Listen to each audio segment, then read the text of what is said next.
Look back before you're torn apart. Your pact with the devil ain't stronger than the holy arts. And don't be trying to bring that shit in here where we operate the knowledge that inspires your darkest fears. You sit there bragging, wear some robe you made.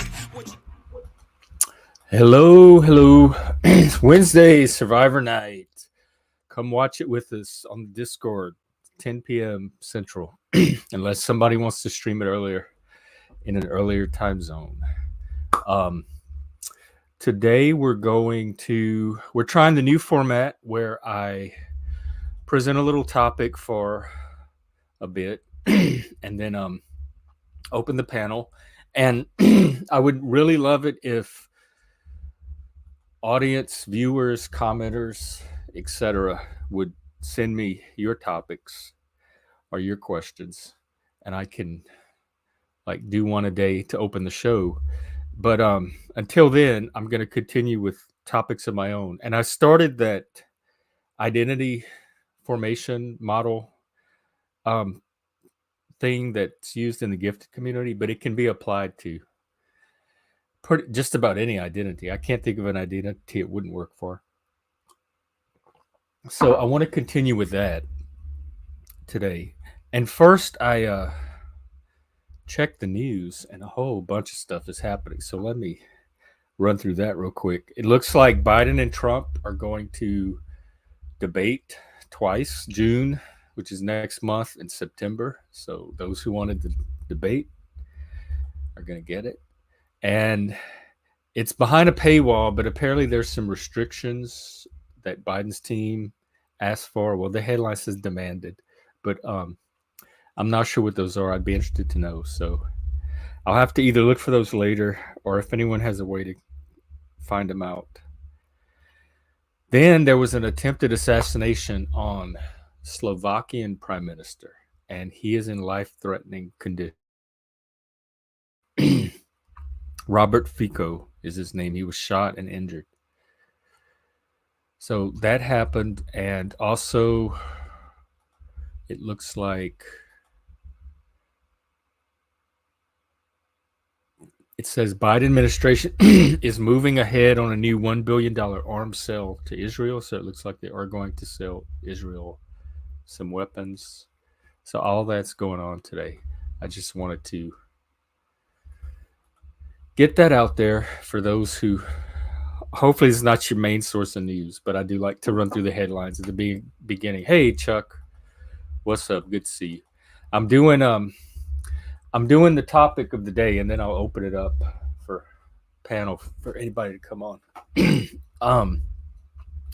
Also, it's really hopping on Twitter right now too. Like, Twitter was dead for months and months and months. Twitter was like my panel verse, my live stream. I was on Twitter all day long. That's where all the interactions were happening, all the drama, everything, constantly. The only thing missing was the video. And then it went dormant for a long time after Elon got it. And today it started getting active again. And we've been talking all morning about kind of locus of control and what responsibility do you have to not hurt other people or hurt their feelings? Or if you know something's going to hurt someone, what responsibility do you have to kind of babysit that? And I think none or very little. I think you express yourself, at least. Now, remember, I live in the grown, psychologically mature adult universe. So in that universe, I say what I want to say. You react or respond how you react or respond. If it hurts your feelings, you take care of it. Feelings are just the beginning. Like that initial reaction you can't control. But everything after that, you have control of. You have influence over. So that initial hurt feeling is just the beginning. It's not the end point of anything. What you do with that is completely up to you. That's why I say I can't do everybody's emotional maintenance for them. I'm not inside their heads. That's something that they have to do internally. That's why internal locus of control is so important. So it's kind of a discussion about that on Twitter, and it's happening live. I wish there was a way to stream it, but it's all tweets and text. So I'll go on to the identity formation model. Yesterday we talked. I talked about validation. So there's four. They call them constructs. I can go with that. I guess it's kind of four stages or avenues or vectors of identity formation, and the first one is just validation. It's the first two kind of go together, and they're the two forms that are kind of outward facing, and it covers interactions with people outside of that identity group. So the first one is just validation, just acknowledging that identity is a real thing. Like when I was growing up, there were some people that would try to convince me, even friends, even close friends, would try to convince me that I wasn't really gay. It was a phase. I would grow out of it. I just needed to meet the right girl, etc., etc. Um, I would consider that invalidating. It the people that could acknowledge that at least they may not approve of it, but they could at least acknowledge that yes, you were gay. Yes, you had this attraction to people of your same sex. Um, so we talked about getting validation from official sources, teachers, parents, church, family, whatever's important to you. But you may not always be able to find it there. So being able to kind of find ways to give it to yourself. But I think validation by its nature kind of has that external reference point. So it's kind of like you want that one, at least one other human out there to acknowledge and see the identity that you see in yourself. And so let's assume for our purposes that you're getting it from somewhere. So if you can't get it from official sources, um, then seek out other people that have that identity.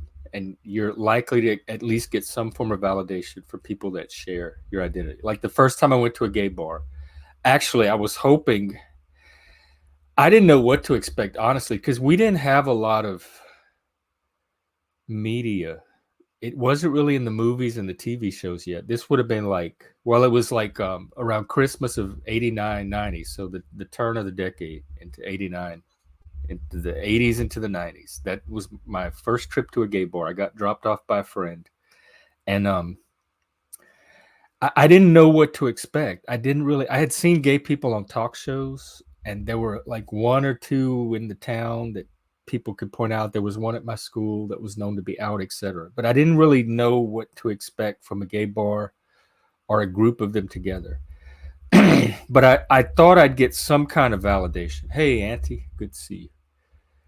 Like some kind of like, you're not the only gay person out there. Yes, gay is a thing. We understand that part. It is a real thing. Um, and I got that, but personality wise and interest wise, I felt like an alien. Oh my god, I've never felt more of an alien. Because I felt like an alien in the little town I lived in anyway. But going to that gay bar, I thought I was going to feel less of an alien. I felt even more of an alien than I normally did. And nothing against them. It was the Madonna's Vogue had just come out, and so the voguing craze was going, and they were on the dance floor voguing, and Madonna, and Janet Jackson, and Girlfriend, Miss Thing, um, Snap. It was, I didn't know how to interact with anything. It was a completely different culture. I just kind of just stood there and tried to be friendly and polite. Um, so I didn't. I guess I got validation, not in the way I expected. So, but still, that doesn't negate the point of, if you're looking for that validation, try to seek it out from the identity group if you can't get from anywhere else. Which leads me to the second construct, which is affirmation. So that's like a step beyond validation. Remember, validation you don't necessarily have to approve of. It's like people that can accept that trans is a thing or that autism is a thing, but they don't necessarily have to like it. They don't have to be your friend. They don't have to call you your pronouns. Whereas affirmation would validate that identity in a positive way. And affirmation requires some kind of interactive acknowledgement of who you are from supportive individuals or processes. It continues to reinforce the nuances of that identity. And so validation was just like corroboration that the identity exists. Affirmation is affirming it as a positive thing. Like, so that was important in growing up gay, finding like, that's the stage that where I talk about like normalizing and destigmatizing. That's the stage that I'm working at, is the stage of affirmation. When things become affirmed, they become easier to express naturally, and that identity becomes easier to begin to develop and grow to further stages. So I think that affirmation helps to stabilize that identity.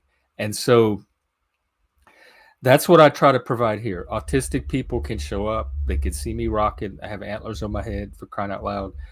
They can rock. They can stem. They can interrupt. They can spurg.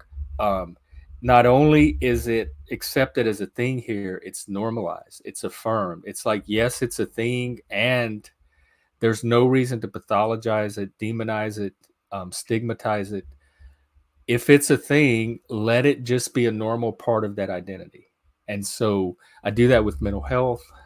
I do that with neurodivergence. I do that with different cultural identities. I've had to do that for myself up here, where I feel like an immigrant. And my best friend is this black guy from Louisiana, and he's another peer like me. So we move in the same circles. And every time we're at a meeting or a training or a group or something, activity, we have the same identical experience culturally. It's like we are an identity together, and we notice the same things. We process information culturally the same way. We'll be like, why didn't they do it this way? That's how we would have done it. It would have been so easy to do it this. No, they didn't think of that because they're not from our culture. The only reason we would do it that way is because we come from a culture that does it that way.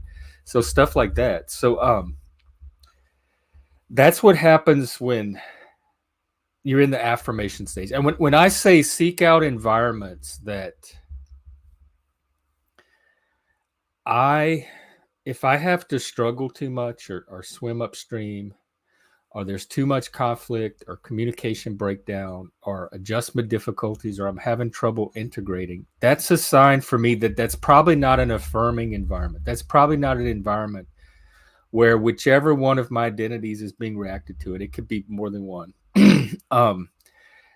That identity or identities is not going to be able to take root there and flourish like it would in a different environment. Hey, Dominic, how's it going?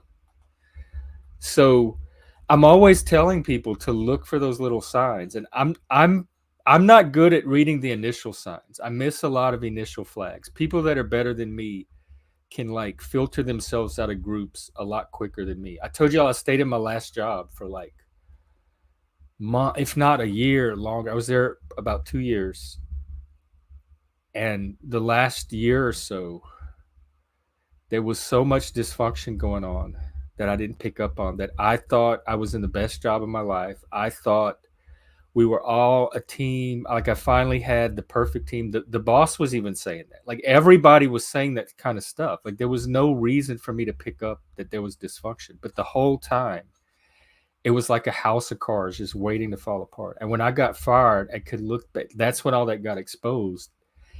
And I thought I would be upset, but my feeling was, oh my God, thank God that she just saved me from a situation that was way worse than I realized. And like, there would have been problems no matter what down the road. So I'm kind of glad this all happened now, because it let me see all the little things I wasn't picking up on. But once I do pick up on them, I'm really good at getting myself out of a negative environment and to a positive environment. So finding positive places where your identities can be affirmed is important.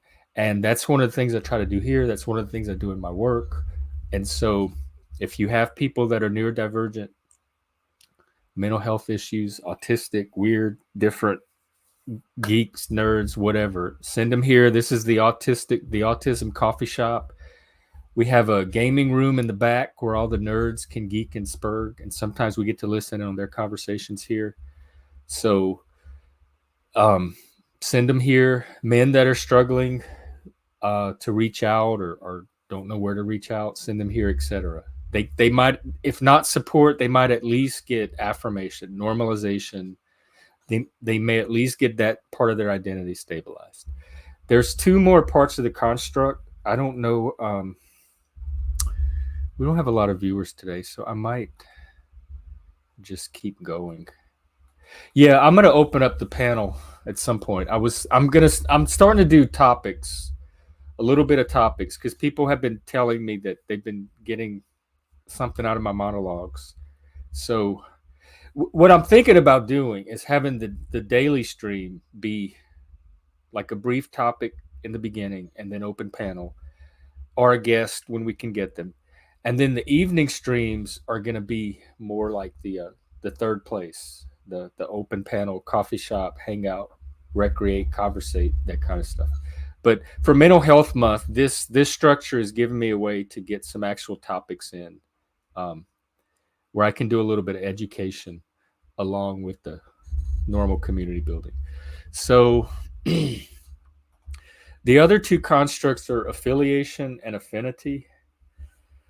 I'll go ahead and talk about them. We'll clear this one out today. Affiliation is the actual community itself, the in-group of that identity. It's, could you get out of the way? These little drop-down menus. Affiliation is an alliance or association with others of similar intensities, passions, desires, abilities, interests, etc. Does that sound familiar? Hopefully it describes here, or at least I'm trying to make it be one of those places. And in place of alliance or association, you could also use the word community. It means being received in fellowship or integrated into a group or society without loss of identity or the self. So when you're able to be in a group and completely 100% be yourself, or at least that one identity, you have affiliation at that point. You have community. Affiliation provides a reason for being by providing a pathway towards connecting the self with the communal. So it connects that individual identity with another group of people that share that identity, that becomes a community around that identity. And I don't know if y'all are catching, but there's what I'm describing is, I don't even think the differences are subtle, but it may sound similar to identity politics, but it couldn't be further from. It's a community of individuals that participate in or share a common identity. It's not a community of that identity. It's a community of individuals with a particular identity. And I think that is the core of the difference. So for optimal development, you want whatever group you're getting the affiliation from or community to support that identity in a way that allows for further development of the identity. So if you notice, each stage is building laying like another foundation for additional growth. Except for the first stage is just validate. It's just tolerance and acceptance, which like I would give, unless you're hurting other people, I would give that to any group, and I would expect it from any group, at least here in America and probably the Western world. But then from there, you have affirmation, which finally allows you to experience that identity in a positive way, internally, but through others, through having it reflected back positively. And that allows for a certain level of growth. And then when you find an entire community of that allows for an additional level of growth. And the final stage is affinity. This is not people oriented. This is more interest, ideas, aspirations. This is, I struggle all the time to like find a way to secularize the concept of spiritual and describe it in naturalistic ways that make sense to me, which is kind of what the Romantics and the artists and thinkers before them kind of started with, that whole project, post-Enlightenment project. But anyway,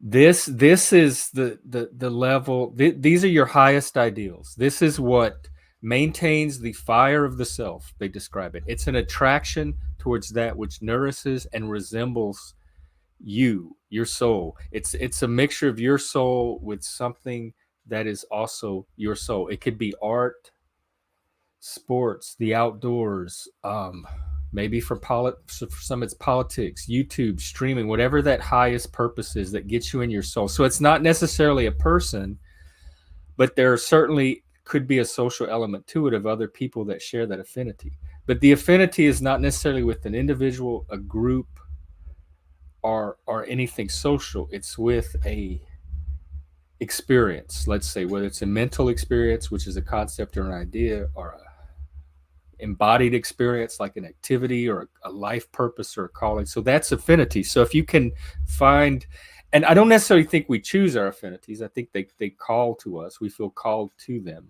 because they it's something deeper in us, deeper than the surface mind, that it resonates with it. Although it can certainly take our consciousness along with it. Um, it's not so much that you choose them, but you respond to them. But they're likely going to be aligned with your identities anyway. But you can use your affinities to drive the growth that the individual, the communal, the group is not able to provide. It's that extra. It's like the higher level where the individual kind of takes their own growth from there. And that's fully in line with the Dabrowski framework that I use and the theory of positive maladjustment, which I think I'll make a topic for later this week. So that's roughly the identity formation concept. And I'm going to present this one little diagram real quick. This is the only one I could find. They used to have a much better workup of it. But you see the four constructs, and then you have all these different life domains that you can apply them against. So are you getting validation in your family? Are you getting affirmation? Are you getting affiliation in your family? And not all of these systems are going to be able to provide every level of this. So you kind of can go through your systems. If you're at school or college, how much of each construct are you getting from that environment? How much are you getting it from your workplace? How much does your culture give it to you, et cetera? So it's like a little tool you can play with and kind of get a sense of where your validation, affirmation, affiliation, and affinity is coming from, and other sources you may search for more of it, or maybe some sources you may start to minimize your exposure to because it's not providing those constructs. So anyway, I'll end there with today's topic. And tonight is Survivor. We'll be in the Discord watching it. They've been watching Baby Reindeer. Oh yeah, I have my Baby Reindeer outfit on. We were watching the movie just before the stream, and just as it was ending, I noticed that he was wearing this exact shirt or one very similar to it over a green shirt like this. I said, I have the antlers. I'm gonna do Baby Reindeer outfit today. So here it is. Frank, this is all for you. I better get my like. And actually, it's I'm only in the second episode. It's supposedly based on a true story, but the trouble I'm having with it is it's so unbelievable. I'm just not buying that these two people are this messed up in this way. But basically, it's a girl. She's a big girl. She's big, and she meets this guy that works in a bar, and he's nice to her, and she starts stalking him. And for some crazy reason, he kind of gets interested in her and starts stalking her back. And I have a feeling we're at the beginning of just a whirlpool of dysfunction. And this is based on his true story. So why he would want to let anybody in, I got to admire him for that. He's not a great writer, but his willingness to let people into the parts of his psyche that I would keep buried underneath my basement is admirable. I admire him for that. And so I do have the Baby Reindeer outfit on, but hopefully I don't want anyone to associate me with his level of dysfunction because it's very cringe. So yeah, Barnabas, I am on episode 2. So we got like 5 more to go. They're only half an hour, so it's a short little series on Netflix. And then me and Midlife Brologic are gonna do a discussion on it, and some other people if they want to participate. I do know that we've been watching it in the Discord with a few people, and there's already been generating discussions after each episode. So, in fact, they may be in there now still watching it. Sure enough. That's where they are. Okay. See, it's even upstaging my stream. We might as well just go ahead and do the baby reindeer thing. All right. I am now Baby Reindeer's bitch. I have the outfit, the branding. I'm promoting the show. People are watching it right now as I stream. Baby Reindeer is here. Okay, so I'm going to put the link up for the panel. And if anybody, save it for the full episode. You mean like the full series? Yeah, I will. I have most of my commentary saved up. It's going to be if I can remember it all by the time it's over. Here's the link. Let me get it pinned.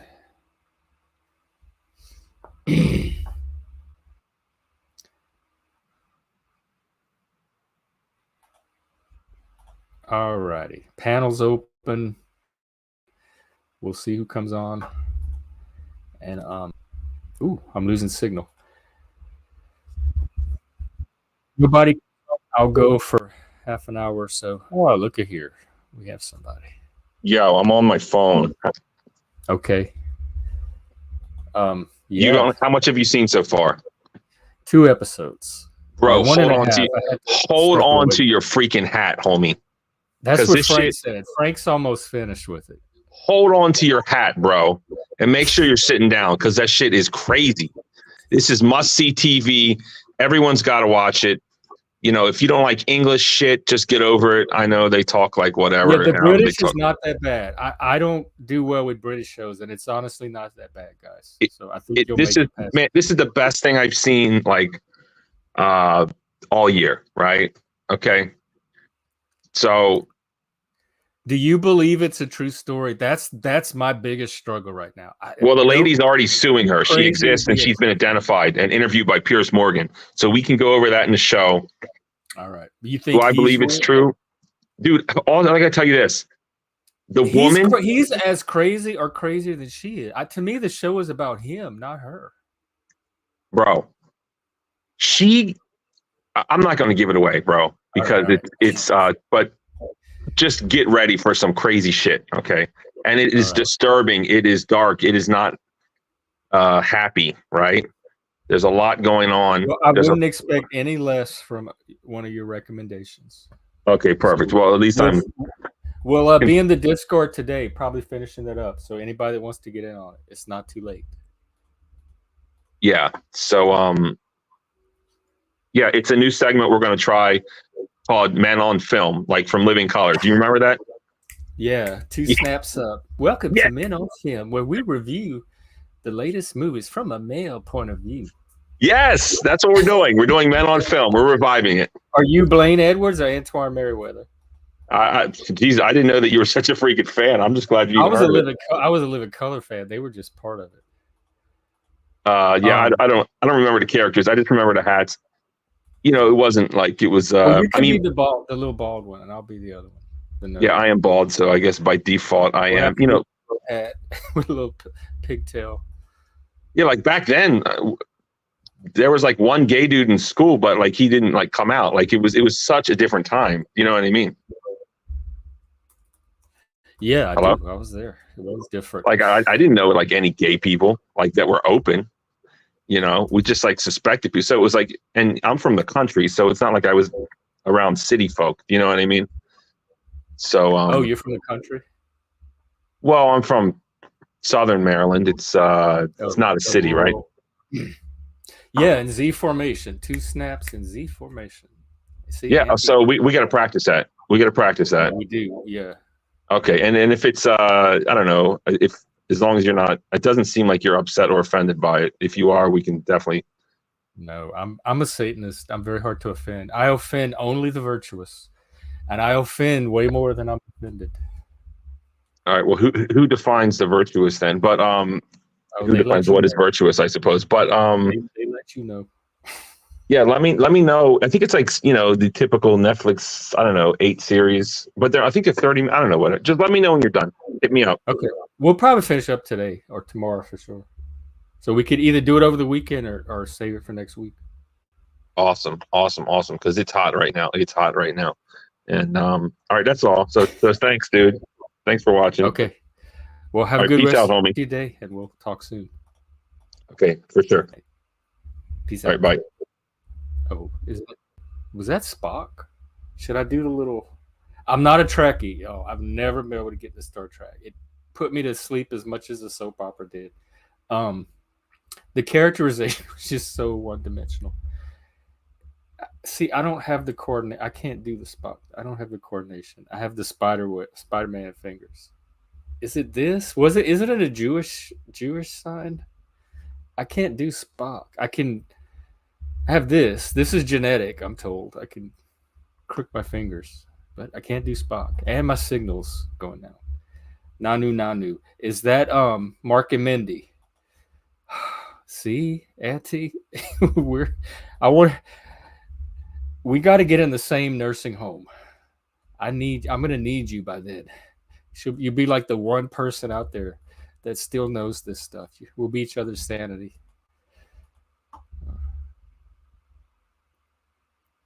Let's see. Oh, I'm on the Twitter fight too. Not really a fight. It's a debate that should be happening on this stream because it's, in fact, I'm going to post a link. Maybe we can pull him on the channel. Yeah, I remember him in Popeye and Mark and Mindy and The World. Was he in Garp? The World According to Garp, which as a kid, as an adult, I don't even know what I'm watching. I didn't know about John Irving at the time. But as a kid,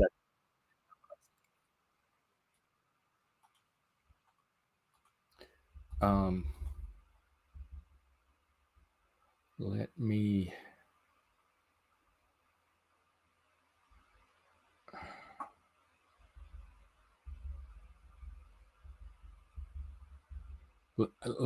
find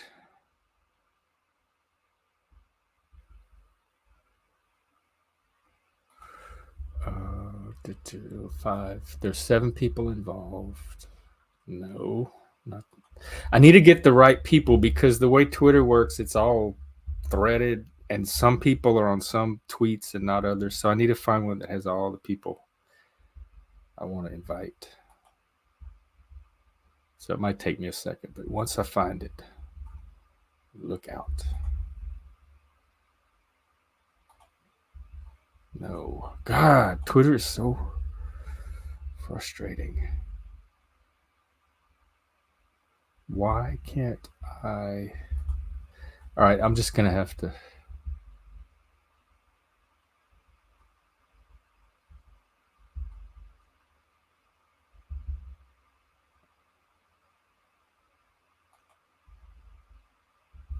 Oh, wait, sorry, guys. I'm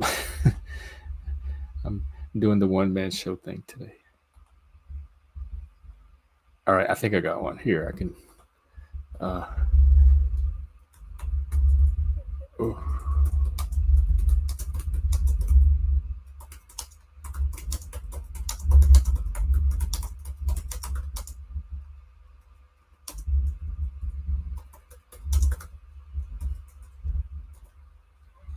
All right, here we go. I just invited them. There's 8 people in the discussion. I've invited them to a live stream version of the discussion, and we will see if they take me up on it.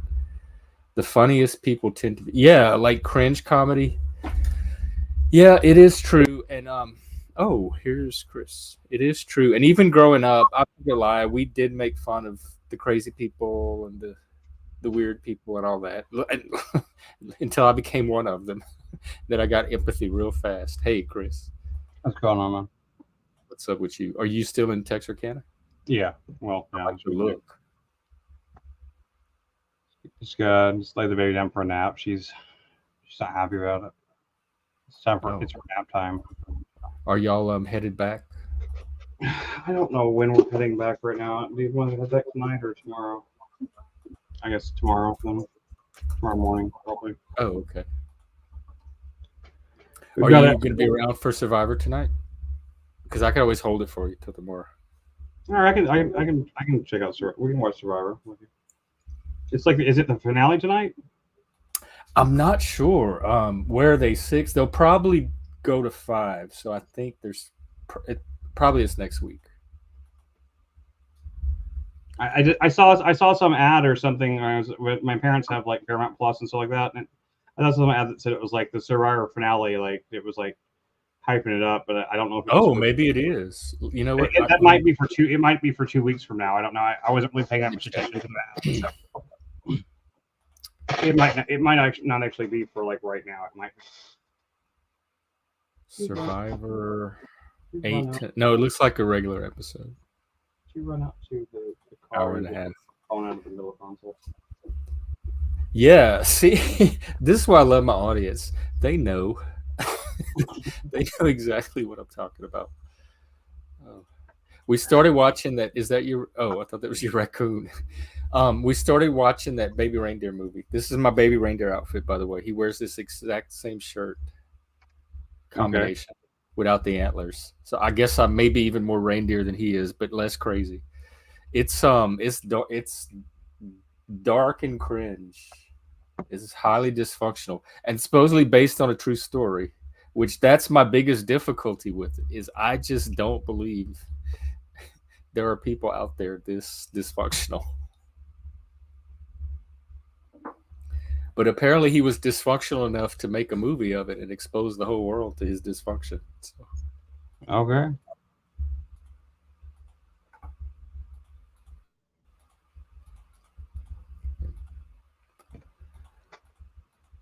Oh man. Well, what else is new with you? Not much. Just been out with the baby, grocery store, park, sort of thing. Do you have any mental health tips or topics or issues or concerns or anything? Right now, my whole life and brain is all focused on baby and trying to figure out the fridge situation, and so we can take her back and I stuff like thought that. you had found. I thought you had found one. I found some possibilities. I found like there's like But you need the truck. Or there's like a rent to own place that approved us for getting a fridge. But you know, it's like more money a month we don't have, so we have to figure out if we can. Did you follow up with about the roach thing and your landlord? Because I still don't know why you're on the hook for this fridge. Yeah, I you know, it's I don't. Oh yeah, definitely, Chuck. Like that was I don't know what Hank's deal was. Like that's just I don't know. Hank, I can't take anything Hank says too seriously. Hank hates me half the time, and half the time he's nice to me. So like, I mean, you know, it's just y'all know he's a narcissist and a Discordian, right? And a Machiavel, right? Do y'all, or does your brain filter out that part of his bit? It's hard to filter out if you're not, you know, you're not really familiar with that sort of like that mentality. Oh. I got some sort of dashboard warning light as I was pulling up to the thing. I'm also checking to see which with the. I think it says just. I guess it's just my tire pressure. Weird. Okay. You talking about on your computer? No, on the car. The car gave me like a big a big red triangle and a warning. Well, you light. you have a car app on your computer? No, I'm just looking at the Toyota website, just seeing what it says about like. Okay. I'm just looking at what the 2009 Prius is. We're monitoring your car from your computer, and you can probably do that nowadays. You can with newer cars. This one's too old for that.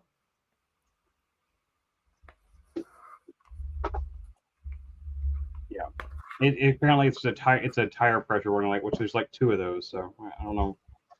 Let's check the tire pressure. Oh, here, yeah.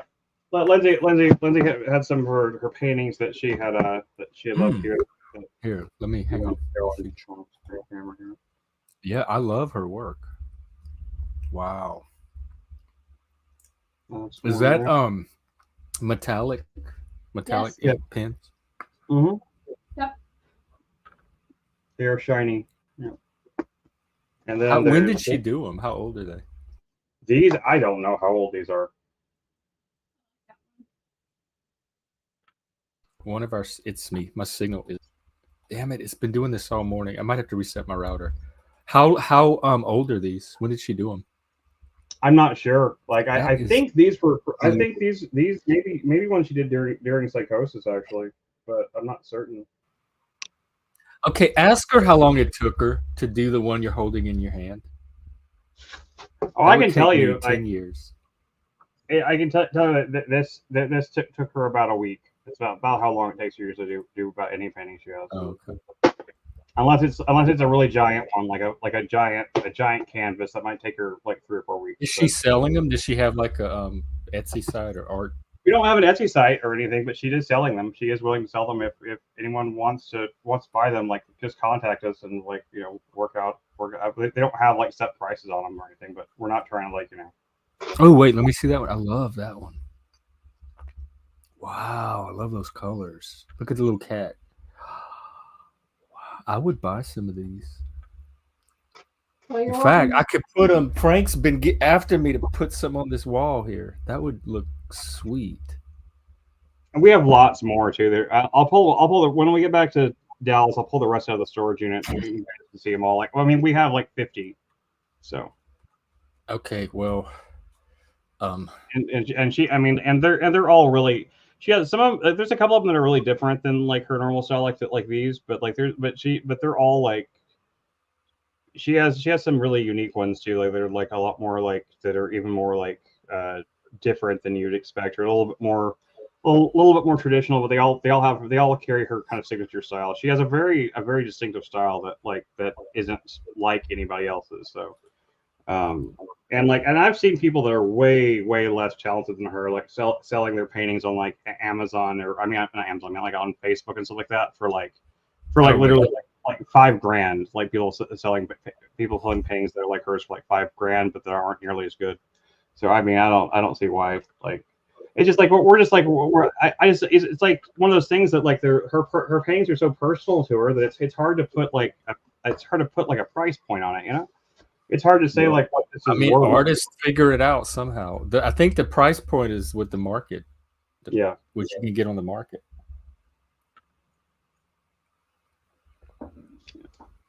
This one is really nice. Like, there's a lot of like, you get up close to it, you can see like a lot of the details.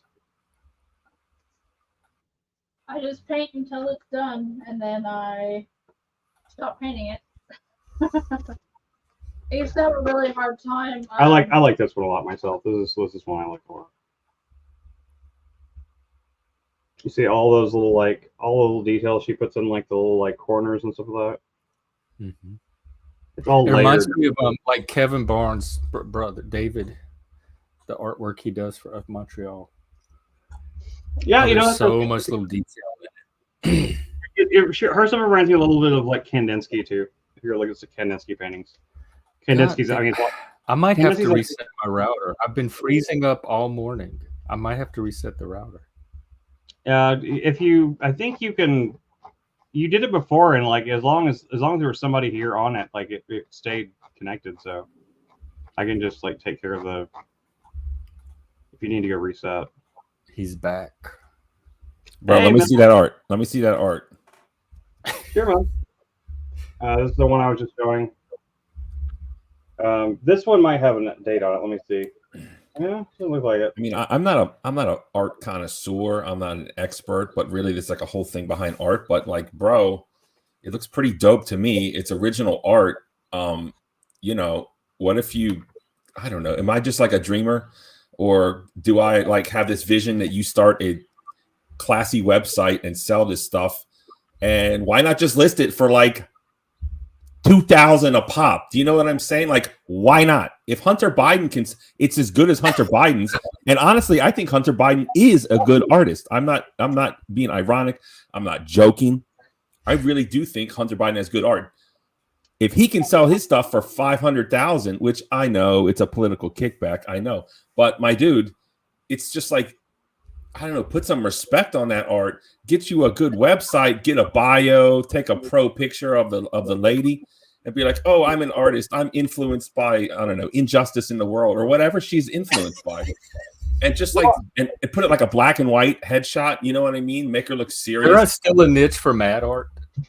I don't know what that is. Oh, Mad Magazine? No, mad art made by mentally ill people. Oh, I didn't know.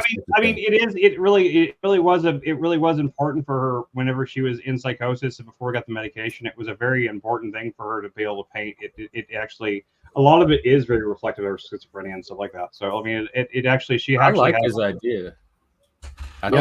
Bro, that's a great story, man. Every successful artist has a great story. I mean, look at the what's his face? Basquiat. Yeah, look at Basquiat. He started from the no wave scene, the no wave cinema scene. I don't know what that is, Jeff, but it's a little post punk scene in New York City. No, I mean, I've been telling her this about her art for like ever since. See, like what is like.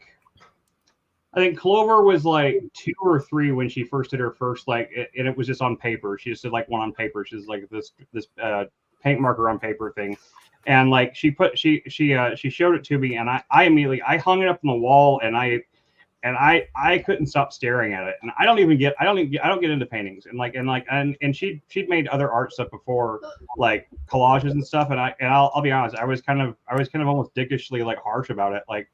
I'm not like the kind of person just to be nice to somebody just because like I know them or something like that. And like, but she made this one painting that was kind of similar to this one here. The one with all the portal stuff like this, like it was very similar to this one. And she put that painting up, and like I couldn't get it out of my head. It just like it like bored its way into my brain, and like it's just like it lives there rent free forever. Like I think her paintings have there's something very emotional to them. There's a very emotional like feeling to them, despite the fact that they're just like abstract shapes and stuff like that. Because like I don't know, like I don't get into paintings that from people like what's his name, like Pollock, like Jackson Pollock. I think Jackson Pollock is bullshit.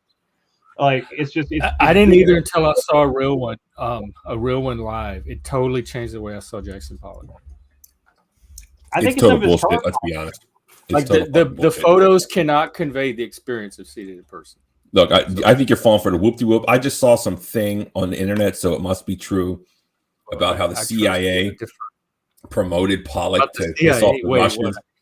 I don't know what's true. That is true. That has been proven. That he. Hang on. We don't do misinformation here. What is the? I'll find. No, hold on. Let's not lose track of what's going on. This lady of yours, it could be a genius. You could be sitting on a gold mine. And let me tell you something. So you said she had. I mean, you mentioned it. So I'm not trying to dox anything here. Personal information, HIPAA violations. But you said she was going through some kind of mental crises, and now she's medicated. So since she's medicated, has she stopped making art? No, she's just started making it again. It took her a long time to get back into it after getting the medication. The medication. I mean, bro, you sound like a great salesman. You're sitting here, you believe in the art, you talk about it, you talk about the generation of it, and you know a lot of artists. No offense, but they just want to create art. They're not so good at like setting up a website and doing all this other bullshit. Yeah. I mean, bro. I mean, I don't know. I just want to be your cheerleader. I want you guys to win together.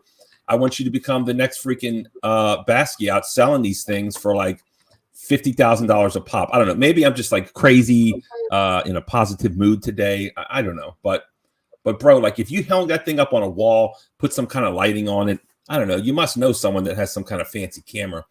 I don't know, man. It looks just as good as anything else, bro. So Thank you.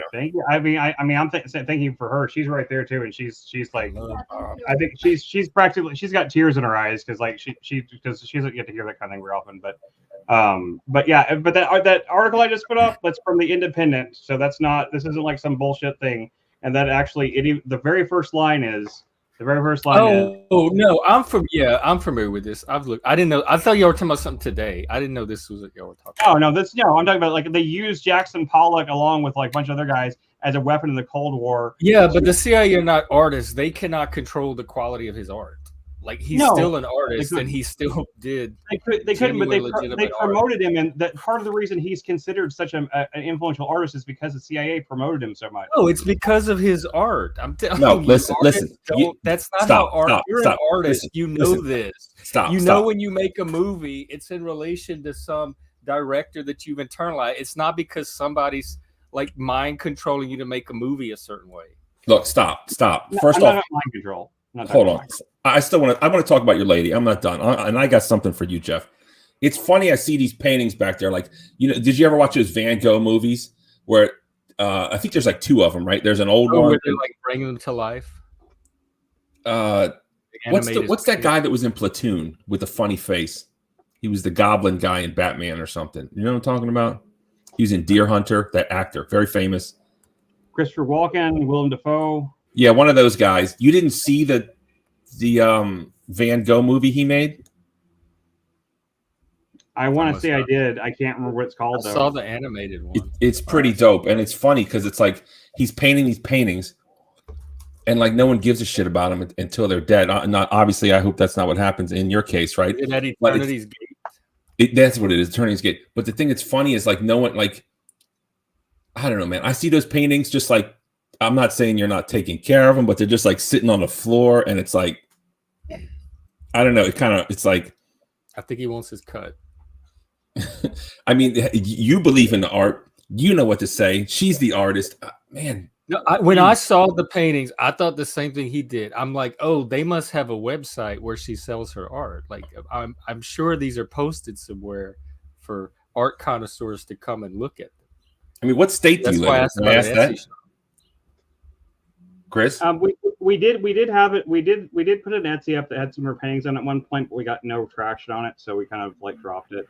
But there's a museum that specifically is made to promote local artists in Dallas. It's downtown local Dallas, and they just reopened. They were closed for a long time during COVID, so I haven't gone down there yet. But like, I'm gonna try to take some of her paintings down there to it. And like they told me back like 3 or 4 years ago, all you got to do is bring in at least 10 examples of their paintings and let us take a look at them. And if they like them, they'll post them up in their gallery for at least 2 months, and then you can put whatever price tags you want on them. So just put a big ass price, man. Like, what do you got to lose? Do they take a cut? So what? Put like 2,000. Like, just, it's like fishing, just see if you sell it for shit, probably no one's going to want it. But if you sell like, look at this, I'm awesome. And Etsy, fuck that, man. Like, I know I'm just like telling you all these ideas, but like, I just imagine a slick website, picture of her in her element. I don't know. So I hope I'm not online. But Jeff, what were you guys talking about? You had something. What were we talking about? I don't know. That was just paintings. The paintings right away. The what? Oh, we're talking about Pollock. Listen, here's what's funny, man. Here's what's funny. Okay, you're sitting here pretending to be some hoity-toity art critic, Jeff. I mean, do you paint or something? Is that your painting in the background? No, I don't paint at all. Art and PE were my worst subjects. I hate art. But you're sitting up here. It's like the emperor. You know the story. The emperor has from you. Emperor's new clothes, right? That's coming from you. I don't know what that's about. You did that with Moose the other day too. You have a very unique way of seeing things. But go ahead. Do you know the story? The emperor has no clothes. Yeah. And the little kid is the only one that said that he was naked. It's like you're falling for the whoop-de-whoop. You're sitting here pretending the emperor has great clothes when you look at the Pollock. It's a piece of shit. But listen, you've been programmed. And let me talk to you about programming. And here's the best example of programming, okay? I don't know what it is. But if I see a woman with armpit hair, it is freaking disgusting, right? Like, why is it disgusting? Because it's natural. It's because I've been programmed. You can't unprogram by that. Western beauty standards. Yes. So you've been programmed by Western art standards, and Western art standards are shit. As exemplified by if Pollock is what you hold in high regard, then it's complete shit. Okay. And don't believe the hype, man. It's shit. It really is. It's But like this modern art where the guy puts a banana peel up. Did you remember that one? And he sold it for $10 trillion. What about Andy Warhol? Or yeah, Warhol. That's Warhol that did that. Warhol did, No, but banana? No, the banana was recently. Is the one that did the toilet seat and the found art, the urinal, and all that. But Yeah. Andy Warhol was the pop artist that did the both Andy Warhol and Marilyn Monroe and all those people, and he helped the Velvet Underground get their start. He was part of the. Yeah, he had the factory with what was their little gang, the dolls or whatever, and that was like a bunch of gay and transgender. And then Lou Reed came with the punk. That was the beginning of like the modern what we have today. And for what it's worth, Andy Warhol, despite the fact that he did a lot of basically parody of modern art stuff by doing this commercialized stuff like soup cans and stuff like that, he actually did pioneer most of modern screen printing. Most modern screen printing was pioneered by Andy Warhol, and that's something a lot of people don't know. I mean, look, Mario Armani, where he ground up diamonds and then he portrait. There's a black one, and then he screen printed his face and then like covered it in diamonds. It was gorgeous. I mean, so I have respect for Andy Warhol for being like an innovator. What I don't respect about Pollock is that there's absolutely zero emotion in he was painting. His whole thing was like he got a warehouse and he got these gigantic canvases specially made. You weren't there. You don't know. All you can go by is the art. And I'm not dismissing anything you're saying. I am just saying until you have the experience of standing in front of an actual Jackson Pollock, like I did in the Seattle Art Museum, be open to having that change. I stood in front of a couple. They weren't like the gigantic, massive ones. They were more the mid-sized ones he did. I wasn't impressed then, but like maybe I would be if I saw one. Mine was like a spiritual experience. It was like I wasn't even predicting it. I didn't even go to see Jackson Pollock. I don't even care about it. Jeff, and I like turned the corner and I saw it. Spiritual my ass. Spiritual my ass. It was affecting me more than all of the fancy art I was looking at. Shut up. And you know who else is overrated? Van Gogh. I said it. I said it. Okay. It's cool. It's nice. I don't know why everyone's falling over themselves for it, right? It's a bunch of Starry Night. Starry Night's a great painting. I one person with one opinion. Yeah, Starry Night's a pretty good painting. Other than that, I don't like a lot of Van Gogh's work. Picasso, I think, is overrated too in a lot of ways. But I do see a lot of emotion in Picasso, though. I mean, it's pointless to argue about aesthetics anyway. Yeah, I mean, art is like we don't have to all like the same band, the same music, and the same movies, and the same art. We like what we like. Is that your little weed stick? Yeah. A sativa? I don't know what it is now, but I think it's actually. Well, it's not going to have changed. It's an indica, so I think. Oh, okay. Is that oil? That might help you. That might be good. Is that weed oil? Yeah. Yeah. Man, I took one hit off of those and I wasn't right for like 6 hours. Like, fuck that shit. I wish I liked weed, man. I can't take it. It just makes me go freaking paranoid. I can't take it anymore. This stuff is so mild. This stuff is so mild that I'd have to puff on it for like an hour before I got anything. Like, if I took a puff of an actual joint, it's not mild. That shit's like 80-90% THC. This stuff is really watered down. This stuff is really weak. I got the weakest one. I literally asked the guy, like, what's the weakest one? Is like 25%. Dude, you've been smoking a half an ounce a day for the last 30 years. Of course it's weak to you. Someone like me, I'll go insane. I'll go in this mad depression. I can't take it. I don't smoke weed. I don't smoke weed. He looks like he smokes, but he doesn't. You don't smoke weed. You just smoke weed crack. You're just like smoking. You're freebasing weed. You see, but I got this thing. I got this thing new like about 3 weeks ago, and that's gross. How much it's used. It's gross. I mean, I barely use any of it. It has slight pain killing effects, and I don't have any. I'm trying to get off alcohol. I'm trying to stop using alcohol for pain killing because it's the only thing I have that kills pain. So I'm just trying to find other things that can help. And the thing that works best on is kratom, but kratom is disgusting, and it makes me feel sick to my stomach after, but it does kill my pain.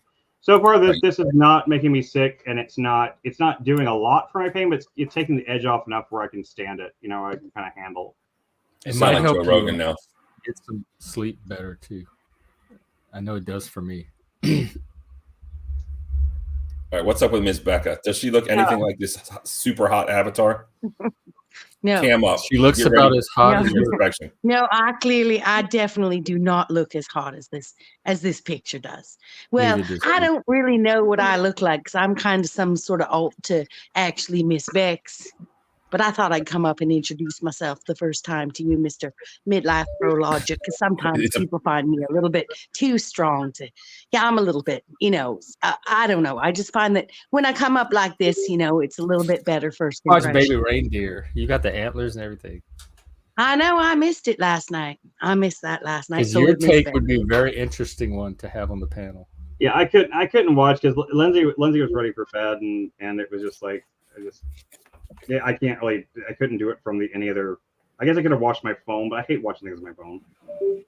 Yeah. I got sucked into some meta battles out here on YouTube on these YouTube screens. Here, just let me change my Same little avatar. crew. So I'll show Midlife Brologic what I really look like, but I won't cam up because I don't exactly look like this today. But this is a current picture of Miss Bex. Okay, well, newsflash, I don't look like Brad Pitt either, but until you cam up, I'm not camming up, so that's what's up. But if you want to see more, you know where to find me. Do you speak Spanish? Are you Ciudadana del Sur de México? What is this? What's going on here? Yo sí hablo español. Okay. Pero no soy de México. Soy de Entonces, Canada. Canada. Shut down. I don't know what y'all are saying. She's a Mexican Canadian. La mujer es una mexicana de Canada. Yeah. All right, I'll put my regular voice on. I'm a little too tired to get into character. Nice to meet you, Midlife Brologic. Good to see you, Gen X Jeff, and as well as Chris and Lindsay and everyone in chat. Pleasure's all mine. And so, I've seen you cammed up. And I'm not trying to hit on you, Midlife Brologic. People take everything the wrong way. You're more handsome than Brad Pitt. He does panels now. I'll put his channel in the chat. Cool. Sometimes, man, I tell you, last night was insane. If you get on that freaking Tiffany Henyard shit, I watched. It was that mayor. I still don't know anything about her. But is that the one you're talking about? Tiffany. Bro, I had legendary numbers for my channel 2 nights in a row, like insane freaking numbers. 3,500 views. How are you getting? Dude, I had 200 at one time. I've never had that shit. I'm telling you. What are you doing? Jump on this fucking Tiffany Henyard, dude. I'm telling you. Just put a picture up of Tiffany Henyard, talk some shit, and bro, you get subs and views. Or pull up, dickhead, and say something, and I'll promote your channel, asshole. Nice to be in the chat, but don't be a stranger, dickhead. Come on up. I can't always go up and slum on every panel that. Look, I'm not like one of these panelverse fuckers, man, but just like I just want to talk about one topic. I didn't think I was either until I started. I had a big ass panel last night. It got out of control, but whatever. I'm not good at the panel. So you think Tiffany Henyard that's the reason? Are you putting any hashtags? Yeah, I tagged the village of Dalton and just look at my. I'm gonna just copy your tag. Yes, just do it. Do it.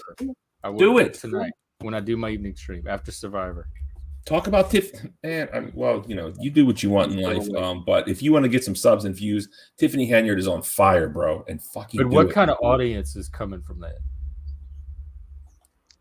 Not the usual kind of fucking weirdos that are on your YouTube side of the fucking globe. We're outliers, thank you. Yeah, not the weirdo outliers. Not all this, not people with fucking antlers on their head, dude.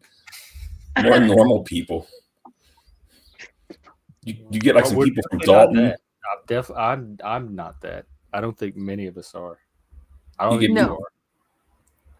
Just try it. I mean, it's not even hard. Like, just, I will. I told you I would. Okay. Try. Next time I do an evening stream, I will try it. Thank you for the tip.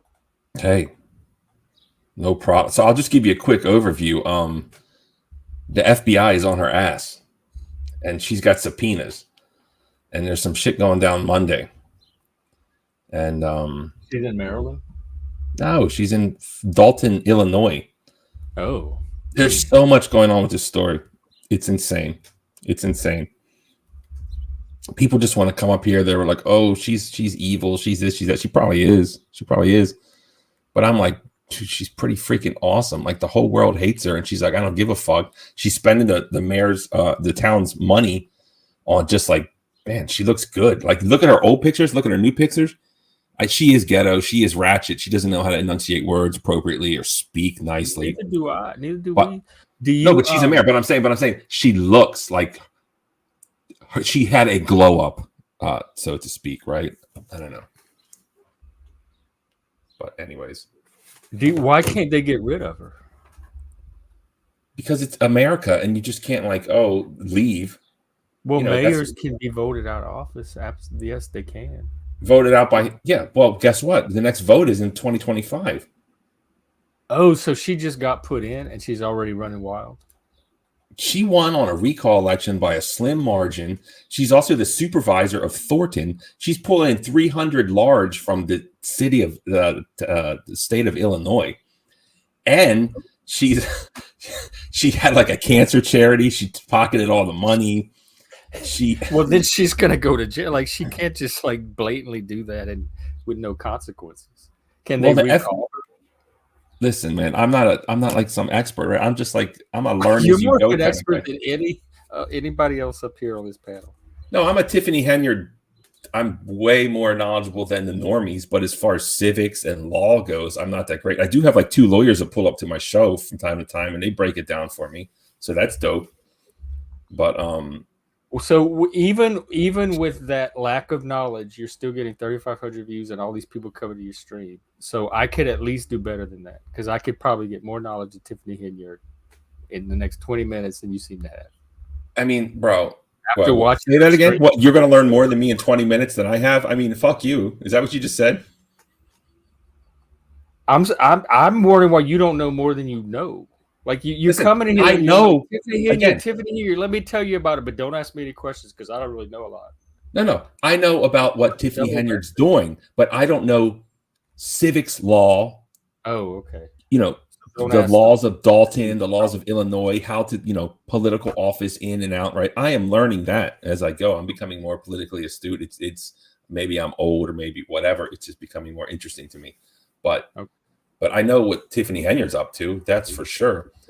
I mean, bro, if you pull up to my channel, just look around. I know you're a clout chaser like me. So, man, if I'm hot, if I'm on fire, just pull up, say something funny, and then I'll take a moment and be like, yo, this is Gen X Jeff, sub to the show. What's up? And I'll give you like a 30-second, sell your wares.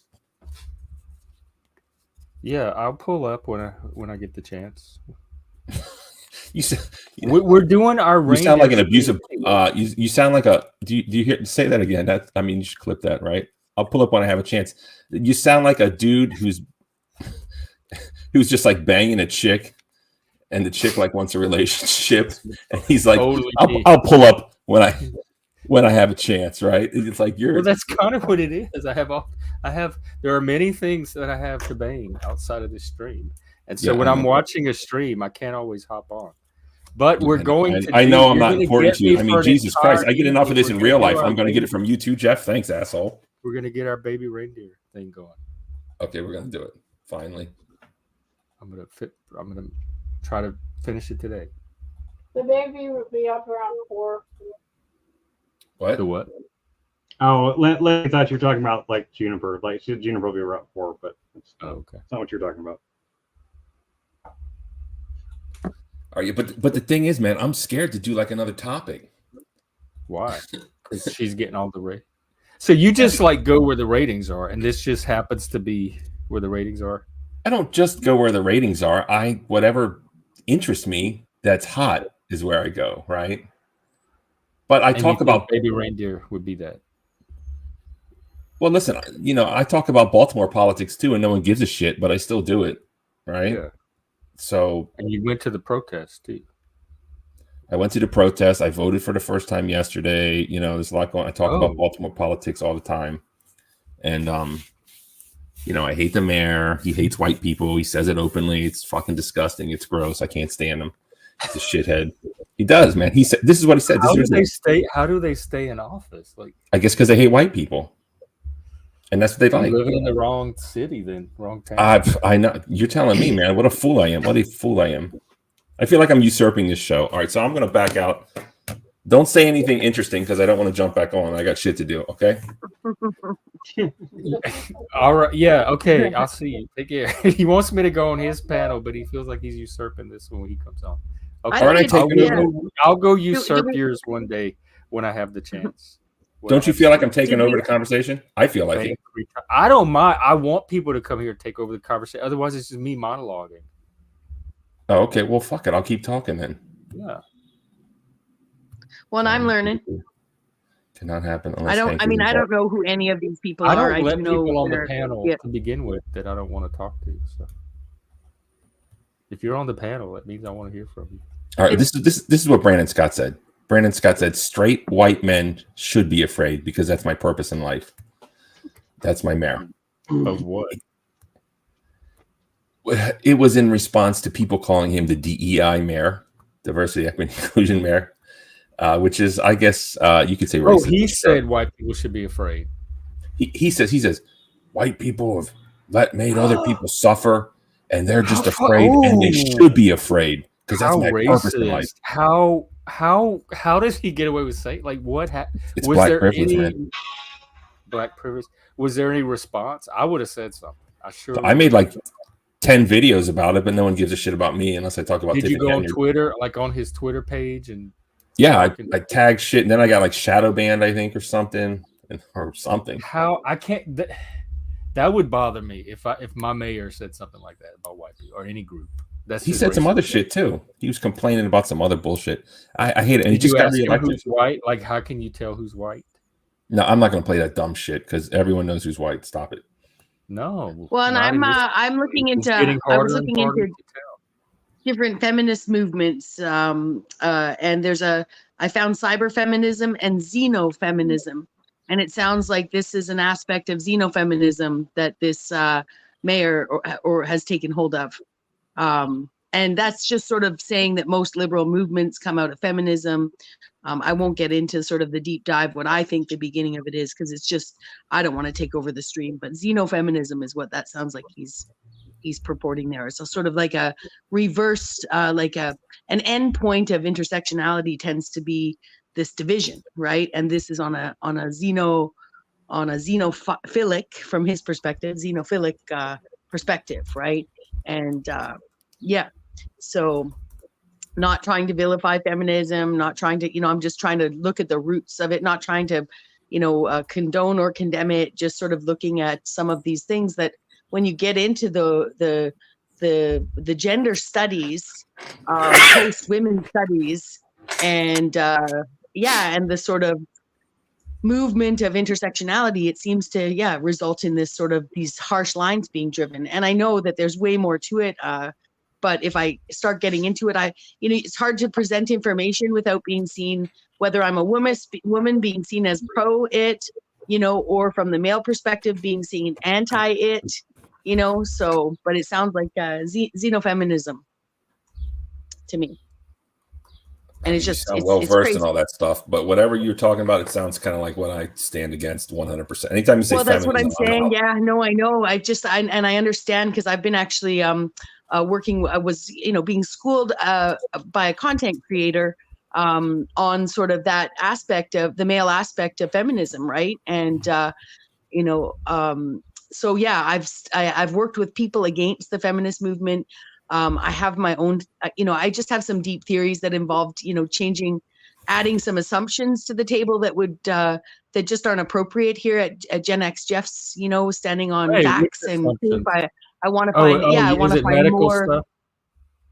Some of it stems to medical stuff, but but basically I need to put it back to, not really medical stuff as much as the medical stuff tends to prove some of my theories. So until I've put it all together, I don't want to table it, but I would say that if you look deep into feminism, there's some roots behind it that seem to be after the feminist movement that actually I think are pre the feminist movement. But what I'm trying to say, midlife bro logic, is that I'm with you. I see the divisive nature of some of these movements, and I'm doing some research and working with another content creator to actually try and expose what feminism really is and where it came from. So, Jill Eldora on Twitter. She does a lot of work. Let me find her website. She might be a good person to contact. Listen, Yeah. I appreciate all that input there. Speaking of feminism or whatever, you want to know what's hot right now, Jeff? Sure. People give me shit all the time, and I think this is blowing up. And this is like anti-feminism, trad wife coming back.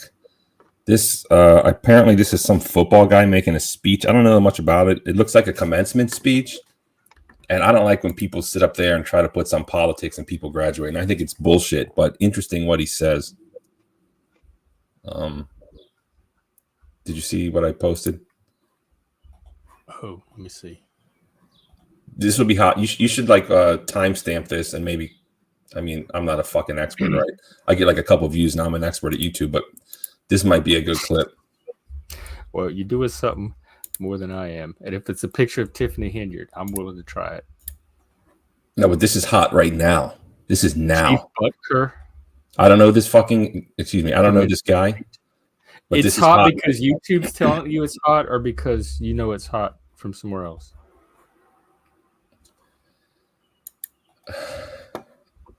Somebody sent it to me. Okay. And they told me it's hot. And it's the person that I trust. And again, some interesting things said, but I think the time and place is wrong. And I don't know this guy. He's like a football guy. So Harrison Butker facing backlash after making comments about his wife during a graduation speech and encourage women to embrace their role as homemakers. Oh my God, this does sound. Is this the latest culture war? Hold on, let me put a shirt on the cam up in case this goes viral. Hold up. Or you want me to play it? You think it's copyrighted? I could probably play it. It's news. Hold up. Don't do anything yet.